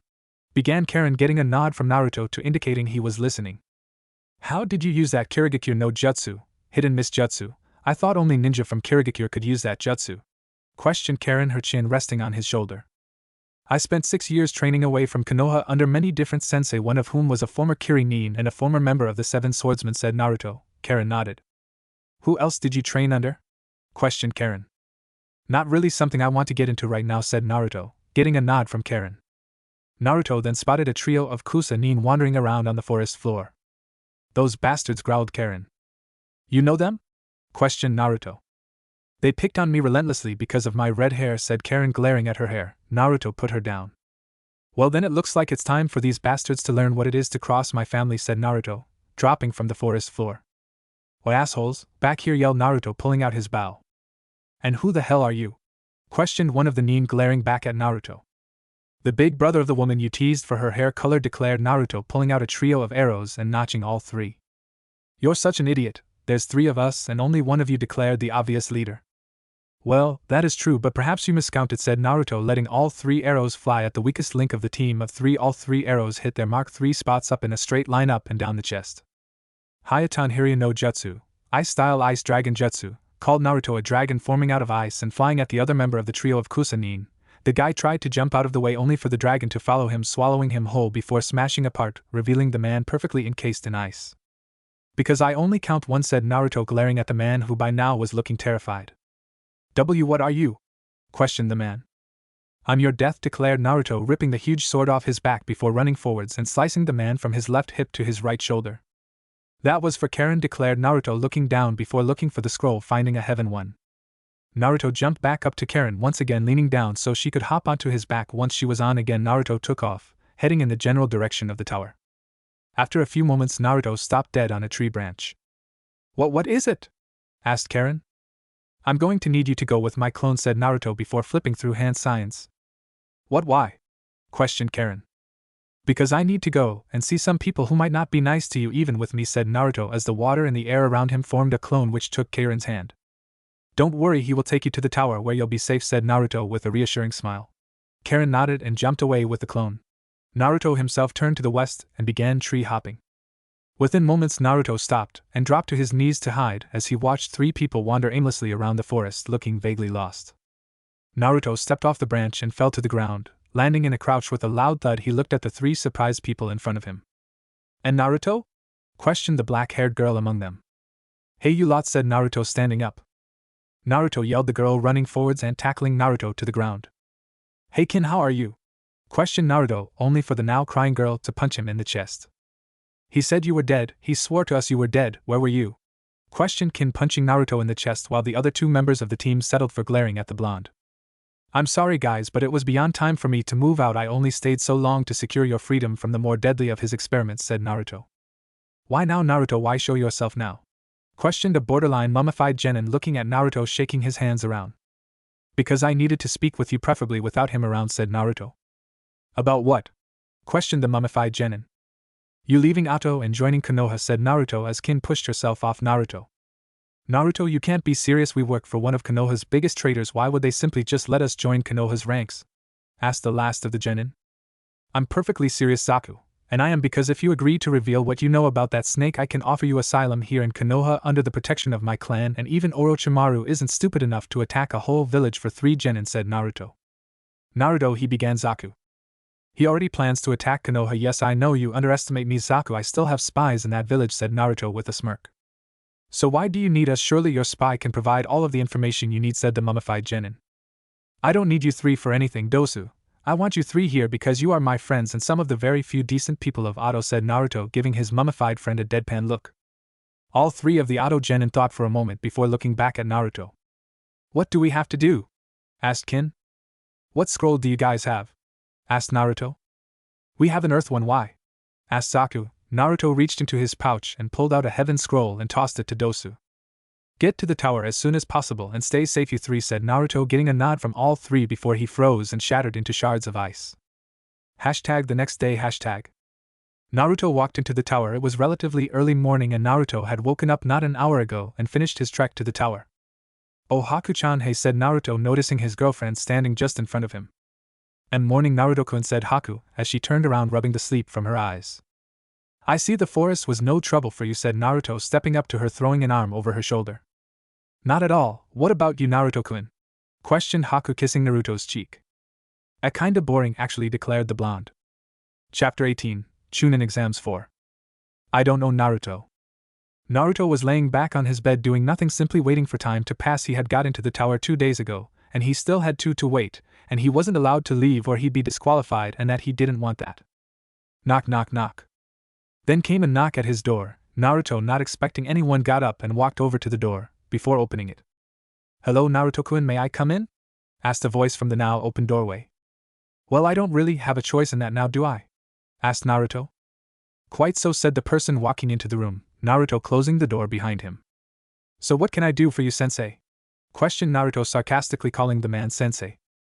Oh, nothing, Naruto-kun, I just came to see how my favorite student is, said Orochimaru. Your favorite student now? I thought that position was taken by Kabuto. How is that pet of yours? Asked Naruto, narrowing his eyes at the pale man. Now, Naruto, that's not what I want to talk about, said Orochimaru.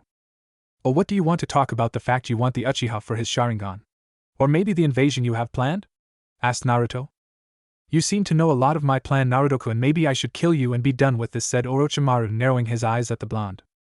Oh, you wouldn't want to do that. I have seals placed around this room that record chakra signatures that come and go, that only I and the Hokage know where they are. You kill me and he knows you're here sooner than you plan, said Naruto with a smirk, making Orochimaru narrow his eyes. Trap making, sensei, I learned from the best, said Naruto with a smirk. Orochimaru glared at the blonde and his compliment. I never should have taken you as my student, declared the snake man. Well then, you and your curse mark and some of your other experiments would be so far behind, sensei, said Naruto with a smirk. Oh wait, there aren't they? That's right, I forgot I left you with those parting gifts, said Naruto with a smirk. Those tags took out years' worth of research, you little brat, snarled Orochimaru. Yes, and unless you want IWA, Kumo, and Kiri finding out about what you stole from them, you will leave me alone the length of your stay, said Naruto with a smirk. Orochimaru went to speak but settled for glaring at Naruto. Now I think it's about time you left, sensei, said Naruto, walking to the door. You win this round, brat, but I assure you I will win in the long term, said Orochimaru, his voice fading as he sunk into the floor. Hashtag 2 days later. Hashtag. Naruto stood with the rest of the passing genin, all of 23 of them. Alright, you lot, I would like to congratulate every one of you for passing the second stage of the chunin exams. However, I must disappoint all of you by informing you that there are still too many of you in the competition, declared Hiruzen. Please cough cough, Hokage-sama, allow me, asked a sickly looking jonin appealing next to the aged Kage, getting a nod from the man. Hello everyone, I am cough cough hate Gecko, the proctor for the third cough cough exams, and as Hokage-sama cough cough cough said, there is still too many of you cough cough cough cough here, so we must have a preliminary round cough cough, so if any of you feel you cannot continue, please cough say so now. And keep in mind that from here cough cough on these exams are no longer a team effort, said now identified Hate. I don't think I can go on anymore, said a white-haired Konoha nin, raising his hand. Hate noted the name down before nodding to the boy, who turned around and left. Naruto narrowed his eyes as Kabuto left. He would have to inform Hokage-sama of Kabuto's true allegiance soon. Anyone cough cough else? Asked Hate. When no other hands were raised, the man turned around and a panel rose upwards, revealing a giant screen. This screen will display the random cough cough matchups that these preliminaries will cough consist of. The matchups could be 1v cough cough 1 or 2v2 cough cough cough. You may be paired up with your best friend, your cough greatest enemy, or someone you may not know, declared Hate before names flashed on screen quickly, and an instant later 4 names flashed up onto the screen. Could all bar Naruto Uzumaki cough cough, Dosu Kinta, Yoroi Akado, and Misumi Tsurugi cough please head up to the second level? Asked Hate before everyone but those mentioned walked up the stairs. Well, this is interesting, said Misumi. This'll be an easy win, declared Yoroi. Dosu glared at the man and was about to rush him when a hand landed on his shoulder. He's baiting you, Dosu, don't fall for it, said Naruto. Dosu turned his head so he was looking at Naruto out of the corner of his eye and nodded. Well, this should be fun. It has been a while since we fought side by side. Hey Naruto, said Dosu, turning to the blonde, who smirked as his left hand became covered by an icy mist just as Dosu's right hand began to hum. Everyone else in the room had wide eyes from Dosu's comment, excluding Kin, Zaku, their sensei, and Hiruzen. Well, it looks like cough cough both parties are ready, said Hate, recovering from his shock. Begin, called the jonin, jumping away as all 4 of the genin ran at each other. Dosu and Naruto ran side by side at the 2 Konoha nin. Naruto ran at Misumi and threw his clawed right hand forwards towards the genin, who bent in seemingly inhuman ways, avoiding the strike. Dosu was having the same luck with Yora throwing his hand forwards, only for the opposing genin to jump to the side, only to then slam his hand into Dosu's chest. What the? You're stealing my chakra, said Dosu, doubling over as his chakra was sucked out of him. Naruto, seeing this, threw his other hand forwards, slamming it into Misumi's head before driving his head into the ground. Naruto diving into a handstand where the blonde performed a split kick, slamming Yoroi's face, kicking him away from Naruto's temporary teammate. Naruto then flipped over off of Misumi's face, spinning in the air, landing on his feet facing back to Dosu and Misumi. Naruto pulled his bow off his back before spinning around, avoiding a kunai thrown by Misumi before notching and firing an arrow at Yoroi, who jumped back to avoid the arrow, which impacted the ground. You miss, Bo1, began Yoroi, only to be thrown back by an explosion originating from the arrowhead. Yoroi landed on his back. Naruto was about to move to avoid the more than likely attack from Misumi, only for an arm to wrap itself around his arm, and before Naruto could react, he found all of his limbs and his neck wrapped up by Misumi. You so much as move, boy, I snap your neck, declared Misumi. Dosu, a hand, called Naruto, and before Misumi could make good on his promise, Dosu slammed his hand into Misumi's head, and the gauntlet on his arm began vibrating, making Misumi let go of Naruto, as he shook violently, and fell to the ground. Katan Gokaku no Jutsu, fire-style fireball jutsu, called Yoroi, shooting a fireball towards Dosu and Naruto. The blonde himself threw his left hand forwards towards the fireball, which drew closer to the Ato and Konoha ninja, only for the fireball to disappear into Naruto's hand. What the hell, how did you do that? Screamed Yoroi as he watched his fireball vanish. Fuinjutsu, dumbass, declared Naruto, kicking off the ground towards the Konoha nin before slamming his fist into the ground just where Yoroi was standing, and would have been hit if he didn't leap backwards. However, that didn't protect the genin from the shockwave of Naruto's attack, as the ground around Naruto's fist shattered, cracked, crumbled, and exploded in a 20-foot wide crater, causing everyone's eyes to go wide at the destruction. Dosu, quickly recovering from the shock, used the distraction to attack Misumi, punching him in the face before then grabbing onto the man's head with his gauntlet hand, the gauntlet once more beginning to vibrate, making Misumi's head begin to shake until his ears began to bleed, as did after a moment his eyes and then nose. Once the blood covered the man's face, Dosu threw Misumi at a wall. The Konoha genin hit the wall face first, and a sickening crunch sound was heard as the genin's body limply fell to the ground, revealing the wall and the body to be covered in blood. Naruto meanwhile rushed forwards at Yoroi, who was shocked at the sight of his unconscious teammate. Naruto, with his enhanced strength, he slammed his closed fist into Yoroi's gut, sending him rocketing backwards into a wall, making it crack in a spiderweb pattern. The man dropped to the ground, clutching his stomach. He rolled out of the way when Naruto once more charged him, slamming his chakra-empowered fist into the ground. "Dosa, sit back and relax, he's mine," declared Naruto as he saw Dosa coming over to help. Once he heard that, Dosa stopped dead in his tracks and stood back. "Hayatan Hiryu no Jutsu, Ice-style Ice Dragon Jutsu," called Naruto, a dragon forming out of ice before flying at Yoroi, who rolled to the side once more, just barely avoiding a painful direct hit from the dragon. However, it did graze the man's side, leaving it partially frozen. "Hayatan Kori Suraisa no Jutsu, Ice Release Ice Slicer Jutsu," called Naruto, 10 flat discs of ice forming around him before shooting off towards a now standing Yoroi. The Konoha nin jumped to the side, avoiding the first disc before jumping over the second one, but he wasn't fast enough to completely dodge the third, the ice disc slicing through several layers of skin, and from there on Yoroi's dodging failed miserably, getting cut anywhere from a layer of skin to half an inch deep. However, Yoroi's bad time was far from over as Naruto ran up and once more slammed into him. However, this time it was an open palm straight into the chest, at which point Naruto stopped dead in his tracks. Moving his hand away, Naruto stood in front of Yoroi calmly. "What the hell did you do to me?" ordered Yoroi, stuck in the same position. "Paralysis seal sucker," said Naruto, poking him in the head, making him fall back. At that moment, hate once more appeared on the field. "Cough cough, Yoroi and Misumi are unable to cough cough, continue winners Naruto and Dosa," said Hate as medics came out to collect the two ninja. Naruto shared a look with Hiruzen, who smiled at the boy until he saw Naruto making ANBU hand signs. "Yoroi and Misumi are traitors, send ANBU after them?" thought Hiruzen, reading Naruto's signs. "How do you know?" questioned Hiruzen, using the same seals which Naruto observed as he began walking towards the stairs. "I met them when I was in Atto, they are Atto spies," was Naruto's response. Hiruzen then signaled for ANBU to be in Yoroi and Misumi's rooms when they woke up, or in Misumi's case if he woke up.